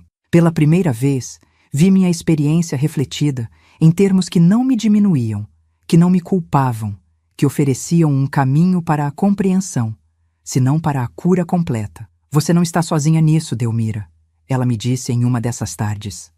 "Há mulheres como você em todo o mundo, carregando feridas semelhantes, e há pessoas estudando formas de ajudá-las a cicatrizar essas feridas." Foi doutora Helena quem primeiro sugeriu que eu considerasse buscar educação formal.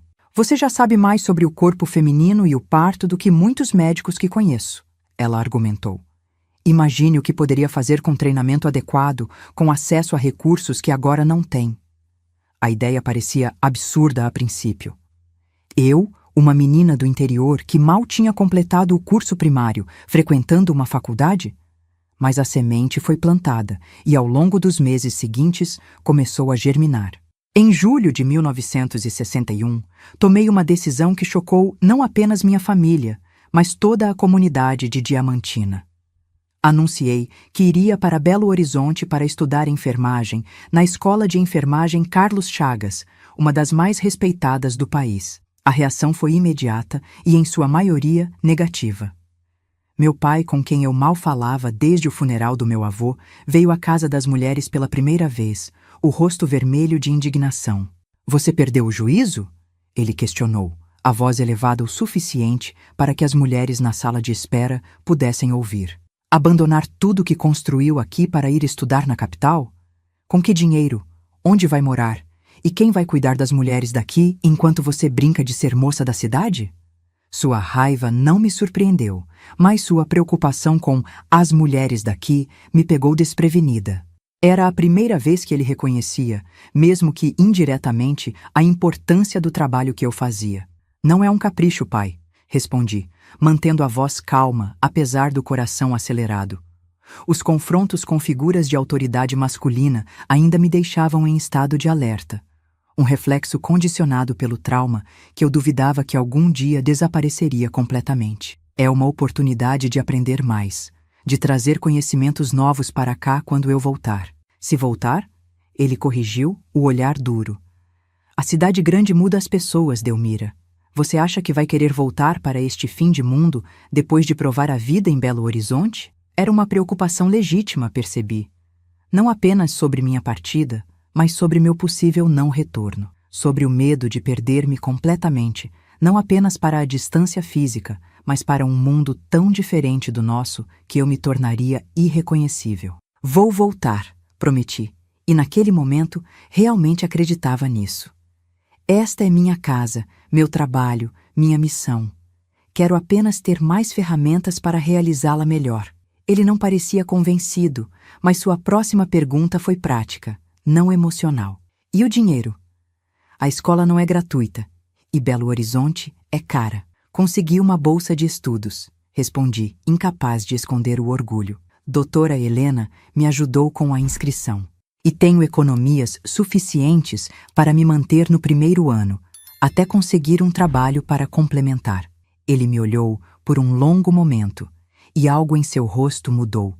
Não exatamente aceitação, mas talvez um reconhecimento relutante de que eu não era mais a menina que ele podia controlar, que eu tinha me tornado uma mulher capaz de tomar suas próprias decisões, por mais que ele discordasse delas. "Sua mãe sabe disso?" perguntou finalmente. "Sim, foi a primeira pessoa com quem conversei." Ele assentiu lentamente. "Ela sempre acreditou em você, mais do que qualquer um de nós." Fez uma pausa, como se estivesse reunindo coragem para algo difícil. Eu deveria ter acreditado também, desde o início. Sabia que ele não estava falando apenas da minha decisão de estudar, mas de tudo. Dos avisos que eu tinha dado sobre meu avô, do perigo que eu tinha previsto e que ninguém tinha levado a sério até ser tarde demais. Era o mais próximo de um pedido de desculpas que eu receberia dele, e o aceitei pelo que era, imperfeito, incompleto, mas sincero. "Ainda há tempo", respondi simplesmente. O tempo em Belo Horizonte foi transformador. A Escola de Enfermagem Carlos Chagas era um mundo à parte.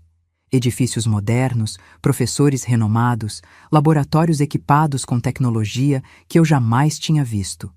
Nos primeiros dias, senti-me completamente deslocada, uma caipira perdida na cidade grande. Minhas colegas vinham de famílias educadas, tinham estudado em bons colégios, falavam com uma sofisticação que me fazia sentir ainda mais consciente do meu sotaque carregado do interior. Mas logo descobri que tinha algo que muitas delas não possuíam: experiência prática. Enquanto elas apenas liam sobre partos nos livros, eu já tinha trazido mais de 100 crianças ao mundo com minhas próprias mãos. Enquanto debatiam teorias sobre doenças femininas, eu já tinha tratado centenas de mulheres com problemas reais, usando recursos limitados e muita criatividade. Essa experiência não passou despercebida pelos professores, e logo fui convidada a compartilhar meus conhecimentos em aulas práticas. Foi durante meu segundo ano na escola que conheci Dr. Roberto Alvarenga, um psiquiatra que dava aulas ocasionais sobre saúde mental para as estudantes de enfermagem. Ao contrário de muitos médicos da época, ele levava a sério o sofrimento psicológico, especialmente o das mulheres. Quando soube da minha experiência, tanto como sobrevivente de abuso, quanto como parteira que atendia outras mulheres traumatizadas, convidou-me para assistir a algumas de suas sessões terapêuticas. "O que você está fazendo instintivamente na Casa das Mulheres?" ele me disse um dia. "É uma forma de terapia que estamos apenas começando a compreender formalmente. Você cria um espaço seguro onde as mulheres podem falar sobre experiências que a sociedade prefere silenciar, e isso, por si só, já é terapêutico." Com o Dr. Alvarenga, aprendi sobre os novos estudos sobre trauma psicológico, sobre as formas de ajudar sobreviventes a reconstruir suas vidas, sobre a importância de validar suas experiências em vez de minimizá-las ou patologizá-las. E, talvez o mais importante, aprendi que o que tinha acontecido comigo não era um caso isolado, uma aberração, mas parte de um padrão muito maior de violência contra mulheres e meninas que a sociedade preferia ignorar. Em uma das nossas conversas, ele mencionou um conceito que mudaria para sempre minha compreensão do que tinha acontecido na minha família. "O que você descreve? A forma como seus pais inicialmente minimizaram seus medos, como pediram que você tivesse paciência, como colocaram o bem-estar do seu avô acima da sua segurança. É algo que vemos repetidamente em famílias onde ocorre abuso. Chamamos isso de dinâmica do sistema familiar disfuncional. A ideia de que não era apenas meu avô que tinha me prejudicado, mas todo um sistema familiar que tinha permitido que o abuso acontecesse, foi ao mesmo tempo dolorosa e libertadora. Dolorosa porque implicava que meus pais, que eu tanto amava, tinham falhado comigo de uma forma fundamental. Libertadora porque significava que não havia algo intrinsecamente errado comigo, que qualquer criança naquele sistema teria sido igualmente vulnerável. "O problema não estava em você", insistiu o Dr. Alvarenga. "O problema estava no sistema que priorizava a aparência de normalidade sobre a segurança dos mais vulneráveis, que valorizava mais a conveniência dos adultos do que o bem-estar das crianças." Armada com esse novo entendimento, decidi que era hora de um confronto definitivo com minha família. Não um confronto raivoso ou acusatório, mas uma conversa honesta sobre o que tinha acontecido e como isso tinha me afetado. Uma oportunidade para curar não apenas a mim mesma, mas também os relacionamentos que tinham sido danificados pelo silêncio e pela negação. No Natal de 1963, voltei a Diamantina pela primeira vez desde que tinha partido para estudar. A viagem de ônibus pelas estradas sinuosas da Serra do Espinhaço me deu tempo para refletir sobre tudo que tinha mudado em mim naqueles 2 anos e meio. Não era mais apenas a jovem parteira autodidata, mas uma profissional com educação formal, com uma compreensão tanto técnica quanto emocional do sofrimento humano. E talvez o mais importante, não era mais uma vítima silenciada, mas uma sobrevivente que tinha encontrado sua voz. A casa da minha infância parecia menor do que eu lembrava, mais envelhecida. Minha mãe me esperava na porta, o rosto iluminado por uma alegria que fez meu coração apertar. Ela tinha envelhecido também, mais rugas ao redor dos olhos, mais fios brancos no cabelo sempre preso em um coque. Mas seu abraço era o mesmo, forte e seguro, cheirando a ervas e a pão recém-assado. Meu pai estava mais reservado, observando-me com uma mistura de orgulho e estranhamento, como se não soubesse bem como abordar essa nova versão da filha que tinha partido. Meus irmãos, ambos casados agora, vieram com suas esposas e filhos pequenos, sobrinhos que eu mal conhecia, que me olhavam com curiosidade, perguntando-se quem era essa tia que morava na cidade grande. O jantar foi uma mistura de familiaridade reconfortante e tensão não resolvida. Conversamos sobre assuntos seguros, o clima, as colheitas, as novidades da cidade, meus estudos, cuidadosamente evitando o elefante na sala. O trauma que tinha dividido nossa família, as feridas que nunca tínhamos discutido abertamente.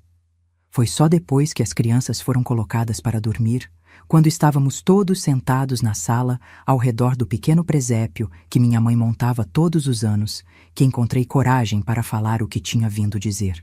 "Preciso conversar com vocês sobre o que aconteceu", comecei, a voz mais firme do que me sentia por dentro. "Sobre o vovô, sobre aquele último ano que ele passou conosco, sobre como isso afetou todos nós." Um silêncio pesado caiu sobre a sala.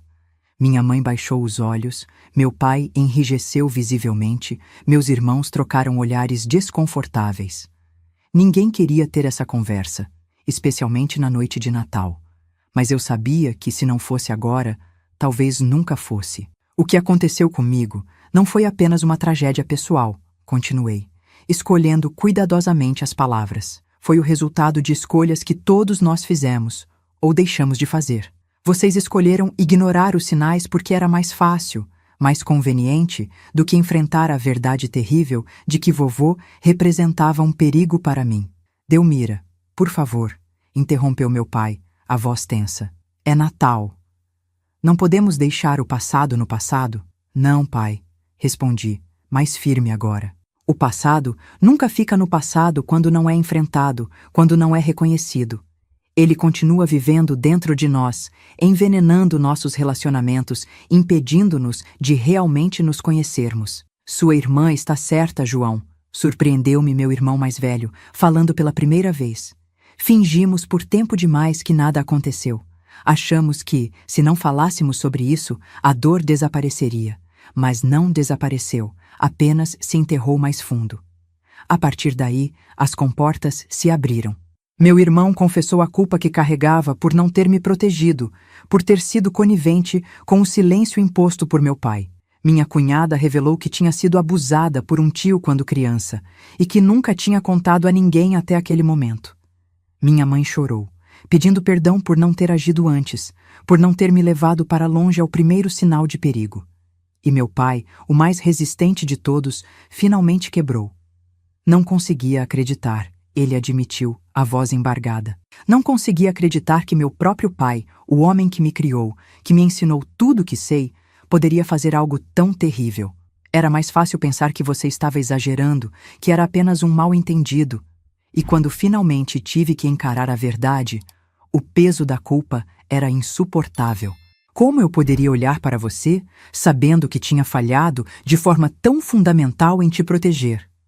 Vocês me falharam, concordei, sentindo as lágrimas que tinha me prometido não derramar começarem a cair.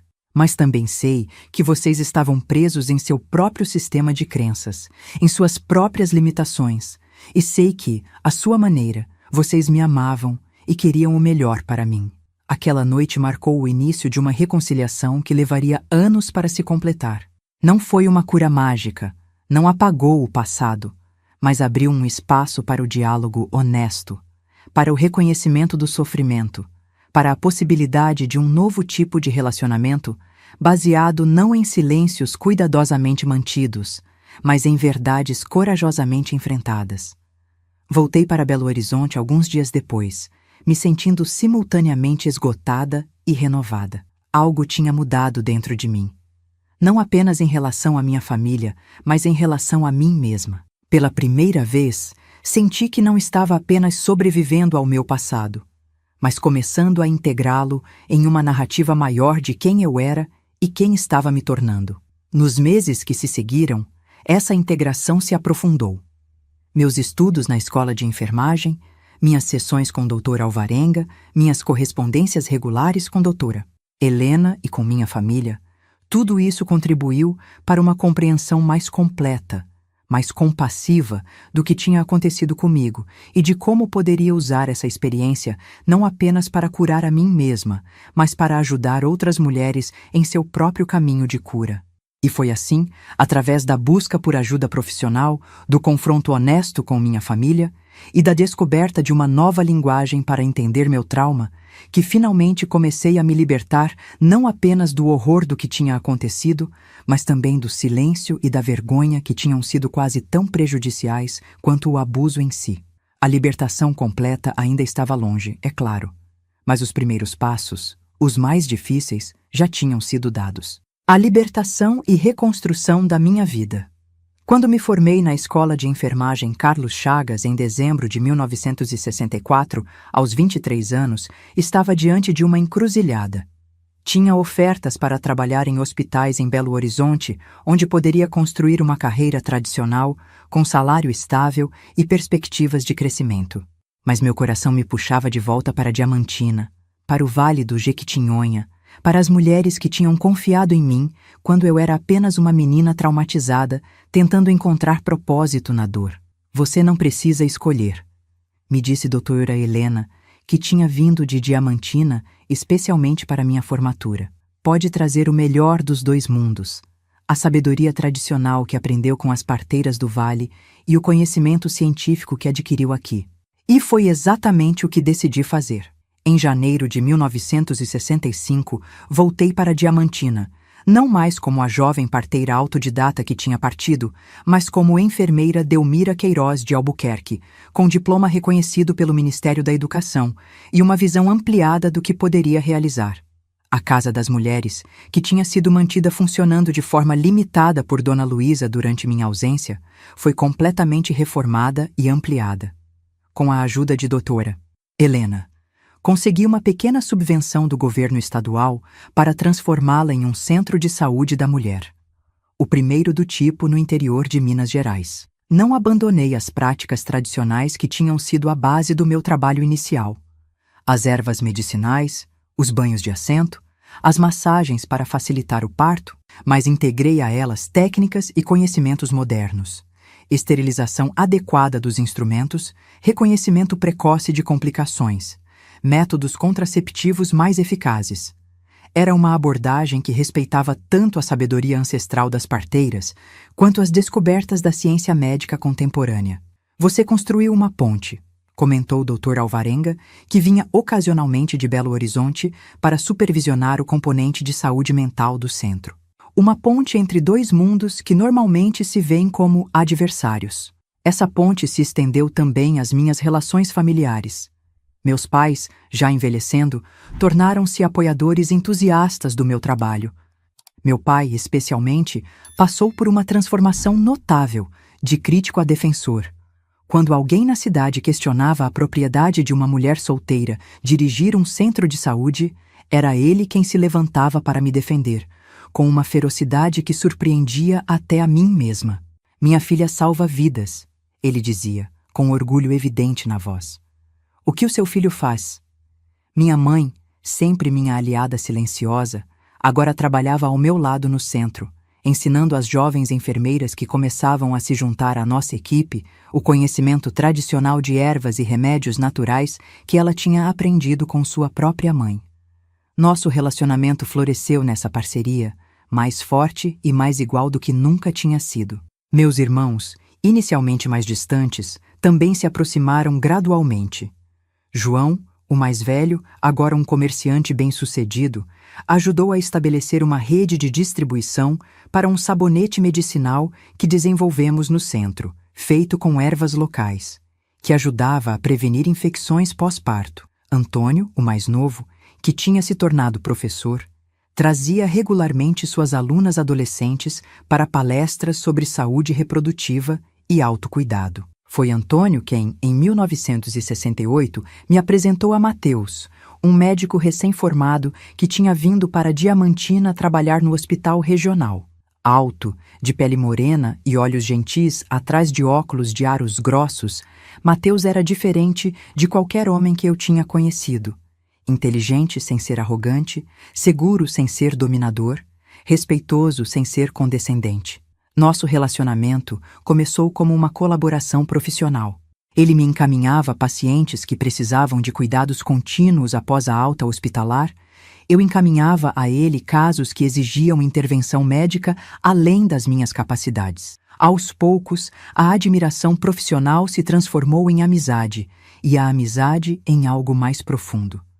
Mateus foi o primeiro homem com quem me senti verdadeiramente segura desde o abuso. O primeiro que não despertava em mim aquele reflexo automático de tensão, de alerta, de preparação para o perigo. Com ele, pela primeira vez, pude explorar a possibilidade de intimidade sem medo, de vulnerabilidade sem terror. Não foi um caminho fácil, mesmo com todo o trabalho terapêutico que tinha feito com o Dr. Alvarenga, mesmo com toda a cura que tinha encontrado através do meu trabalho com outras mulheres traumatizadas, o fantasma do meu avô ainda aparecia nos momentos mais inesperados. Um toque específico, um cheiro particular, uma palavra dita de certa maneira, E de repente eu estava de volta naquele quarto, naquele dia, incapaz de respirar, incapaz de me mover. Mateus, com uma paciência que parecia infinita, aprendeu a reconhecer os sinais, a recuar quando necessário, a oferecer presença sem pressão. O tempo é nosso aliado, ele dizia, quando eu me desculpava por mais um momento de pânico, por mais uma noite interrompida por pesadelos. Não temos pressa, e ele estava certo. Com o tempo, com confiança construída dia após dia, gesto após gesto, conseguimos construir uma intimidade que eu nunca tinha acreditado ser possível para mim. Uma intimidade baseada não na posse ou na obrigação, mas no respeito mútuo, na escolha consciente, no prazer compartilhado. Nos casamos em 1970, uma cerimônia simples no jardim do centro de saúde, cercados por amigos, família e muitas das mulheres que eu tinha ajudado ao longo dos anos. Não foi um casamento tradicional em muitos aspectos. Eu mantive meu nome, minha independência financeira, minha direção do centro. Mateus se mudou para a pequena casa que eu tinha construído nos fundos do terreno do centro, não o contrário. As pessoas falam, você sabe, comentou minha mãe certa vez preocupada. Dizem que não é certo uma esposa ter mais autoridade que o marido. Deixe que falem, respondeu Mateus, com aquele sorriso tranquilo que era sua marca registrada. O que importa é que funciona para nós.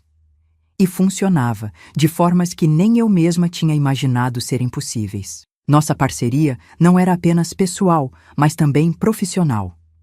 Juntos, expandimos o escopo do Centro de Saúde, agora oficialmente chamado Centro de Saúde da Mulher e da Criança Vale do Jequitinhonha. Além dos cuidados com gravidez e parto, começamos a oferecer serviços de pediatria, de planejamento familiar, de prevenção e tratamento de doenças sexualmente transmissíveis. Em 1972, nasceu nossa filha, Clara, concebida com amor, gestada com cuidado, trazida ao mundo nas mãos da própria Dona Luísa, a parteira que tinha me ensinado tudo o que sabia. O parto não foi fácil. 36 horas de trabalho, complicações que exigiram toda a habilidade de Dona Luísa e todo o conhecimento médico de Mateus. Mas quando finalmente segurei minha filha nos braços, senti uma conexão com todas as mulheres que tinham vindo antes de mim, todas as mães que tinham passado por essa experiência transformadora, todas as vidas que tinham começado com aquele primeiro choro poderoso. Clara foi seguida, 3 anos depois, por Luiz, um menino de olhos curiosos e sorriso fácil que conquistava o coração de todos que o conheciam. Criar meus filhos foi uma experiência de cura em si mesma. Cada banho dado com cuidado, cada história lida antes de dormir, cada abraço oferecido livremente era uma afirmação de que o ciclo de trauma podia ser quebrado, de que novas formas de amar e cuidar eram possíveis. Mateus e eu tínhamos um acordo explícito sobre como criar nossos filhos, com respeito absoluto por seus corpos, por suas escolhas, por suas vozes. Nunca os forçávamos a abraçar ou beijar alguém se não quisessem, mesmo que fosse um parente próximo. Nunca desvalorizávamos seus medos ou preocupações, mesmo que parecessem triviais para olhos adultos. E, acima de tudo, nunca, jamais, sacrificávamos sua segurança e bem-estar pela conveniência ou pelas aparências. Você acha que estamos exagerando?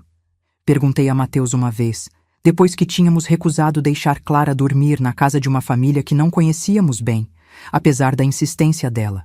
Talvez estejamos projetando nossos próprios medos nela? Melhor pecar pelo excesso de cuidado do que pela falta. Ele respondeu, sempre sensato. E não é sobre controlar, é sobre proteger até que ela possa se proteger sozinha. À medida que meus filhos cresciam, o centro de saúde também crescia.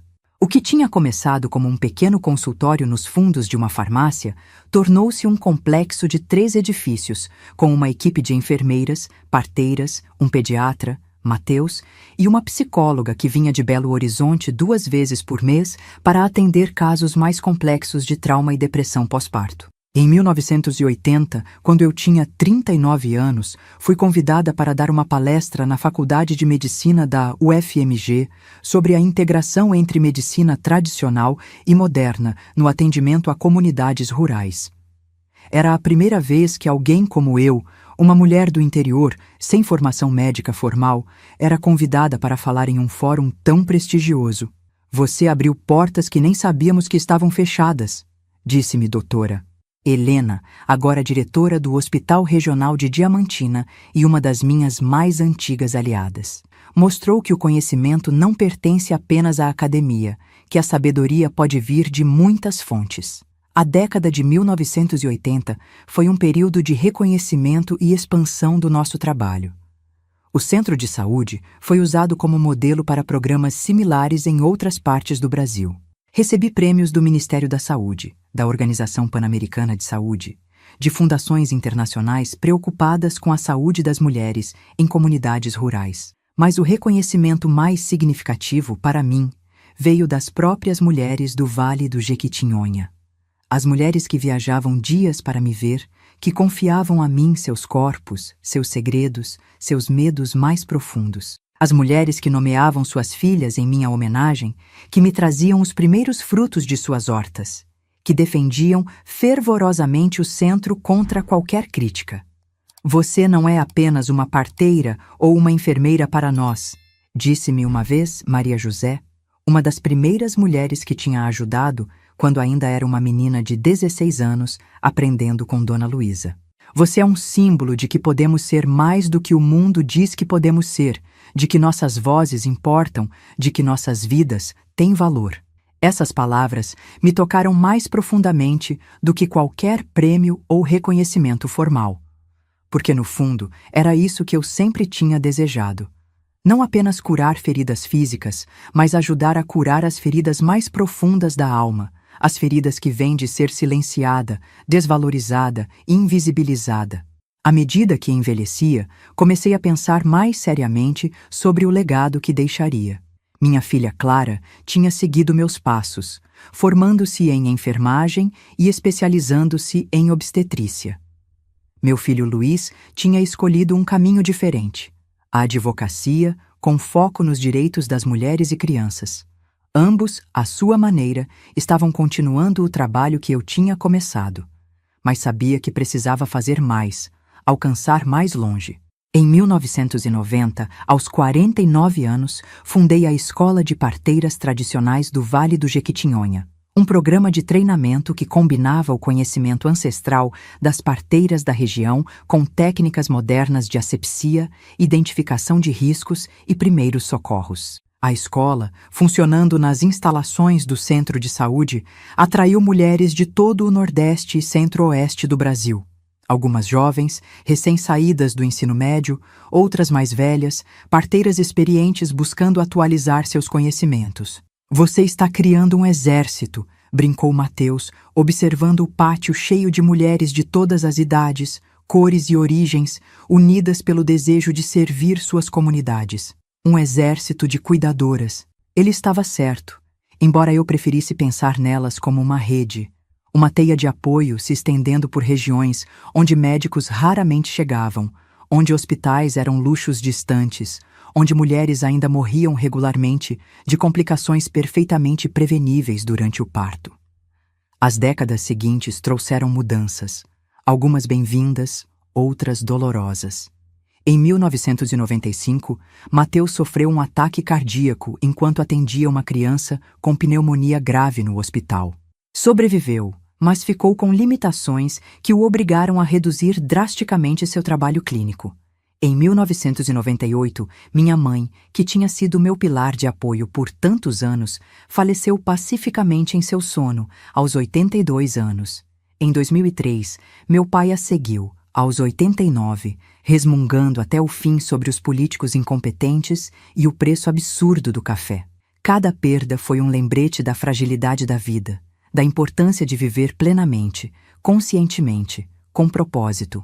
Continuei trabalhando no centro e na escola de parteiras bem depois da idade em que a maioria das pessoas se aposenta. Não por necessidade financeira, mas por paixão, por compromisso com as mulheres que ainda precisavam do que eu tinha para oferecer. Em 2011, aos 70 anos, finalmente reduzi minha carga de trabalho, passando a direção do centro para Clara, que tinha se tornado uma profissional respeitada por direito próprio.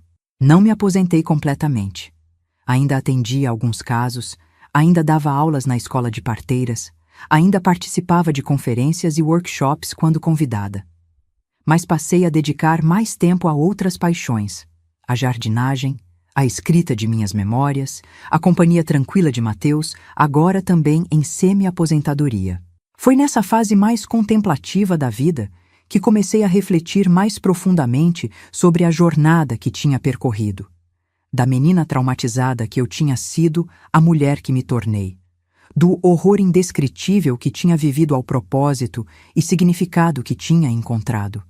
Das feridas que tinham me marcado tão profundamente a cura que tinha descoberto e compartilhado com tantas outras. Percebi que o abuso que tinha sofrido, por mais terrível que fosse, não me definia. Era uma parte da minha história, sim, uma parte importante que tinha moldado muito de quem eu me tornei. Mas não era toda a minha história. Não era a única coisa, nem mesmo a principal coisa que tinha me formado como pessoa. O que realmente me definia eram as escolhas que tinha feito depois. A escolha de buscar ajuda, de confrontar a verdade, de transformar minha dor em propósito, de usar minha experiência para ajudar outras mulheres a encontrar sua própria voz, seu próprio poder, sua própria cura. E talvez o mais importante, o que me definia eram os relacionamentos que tinha construído ao longo do caminho, com minha mãe, cuja força silenciosa tinha me sustentado nos momentos mais sombrios, com meu pai, cuja jornada de negação à aceitação, de crítica ao apoio, tinha me ensinado que as pessoas podem mudar, podem crescer, podem aprender a amar melhor. Com Mateus, cujo amor paciente e respeitoso tinha me mostrado que a intimidade pode ser segura, que a vulnerabilidade pode ser uma fonte de força, não de perigo. Com meus filhos, cuja existência tinha me dado a oportunidade de criar um novo tipo de família, baseada não no medo e no silêncio, mas no respeito e na honestidade. E com as milhares de mulheres que tinha atendido ao longo das décadas, cujas histórias, lutas e triunfos tinham se entrelaçado com os meus, criando um tecido de experiência compartilhada mais forte que qualquer um de nós poderia ter criado sozinha. Hoje, aos 83 anos, olho para trás e vejo uma vida que, apesar de seu início traumático, foi rica, plena e significativa, além do que eu jamais poderia ter imaginado naqueles dias sombrios após o abuso. Vejo os mais de 2.000 bebês que ajudei a trazer ao mundo com minhas próprias mãos. Vejo as centenas de parteiras que treinei, que agora estão espalhadas por todo o Brasil, levando consigo não apenas técnicas e conhecimentos, mas uma filosofia de cuidado que respeita a dignidade intrínseca de cada mulher. Vejo meus filhos e netos crescendo fortes e seguros, livres do legado de trauma que poderia tão facilmente ter sido transmitido a eles. E vejo a mim mesma, não como uma vítima, não como uma sobrevivente apenas, mas como uma mulher que escolheu, dia após dia, ano após ano, década após década, transformar a escuridão em luz, o sofrimento em cura, o silêncio em voz. Se há uma lição que gostaria de deixar para vocês que me ouvem agora, é esta. O trauma pode nos quebrar, sim. Pode nos marcar de maneiras que nunca desaparecem completamente. Mas não precisa nos definir. Não precisa ser o fim da nossa história. Pode ser, em vez disso, o início de uma jornada de cura que nos leva a lugares que nunca teríamos imaginado, que nos conecta com outras almas feridas buscando luz, que nos permite criar significado a partir do sofrimento, propósito a partir da dor. Se você está passando por sua própria jornada de trauma e cura, saiba que não está sozinho, que há outros que percorreram esse caminho antes de você, que entendem a escuridão, que conhecem o peso, que sabem como é lutar para encontrar esperança quando tudo parece perdido. Saiba que a cura é possível, não perfeita, não completa talvez, mas real, profunda e transformadora. E saiba, acima de tudo, que sua voz importa, que sua história merece ser ouvida, que seu sofrimento merece ser reconhecido, que você merece ser protegido, respeitado, valorizado. Essa é a verdade que levei uma vida inteira para aprender e que agora compartilho com vocês.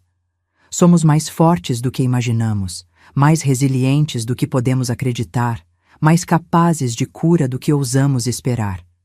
E quando nos unimos, quando compartilhamos nossas histórias, quando validamos as experiências uns dos outros, quando criamos espaços seguros para a verdade ser falada e ouvida, podemos transformar não apenas nossas próprias vidas, mas o mundo ao nosso redor. Meus queridos, antes de terminar, quero agradecer a cada um de vocês que ficou até o final desta história. Sei que não foi fácil ouvir, assim como não foi fácil contar. Se você se comoveu, se encontrou um pedacinho de si mesmo nesta velha senhora e em sua jornada, por favor, deixe seu joinha e se inscreva no canal. Compartilhe com alguém que você acha que precisa ouvir que a cura é possível, mesmo depois das experiências mais dolorosas. E não se esqueça de entrar no nosso grupo de WhatsApp. O link está na descrição do vídeo. Lá compartilhamos diariamente histórias de outras vovós guerreiras que, como eu, transformaram suas dores em força e sabedoria. Histórias que podem inspirar, consolar e lembrar que nenhum de nós caminha sozinho nesta jornada chamada vida. Que Deus abençoe cada um de vocês e que encontrem, como eu encontrei, luz mesmo nos momentos mais escuros, força mesmo nas maiores fraquezas e amor mesmo depois das mais profundas feridas.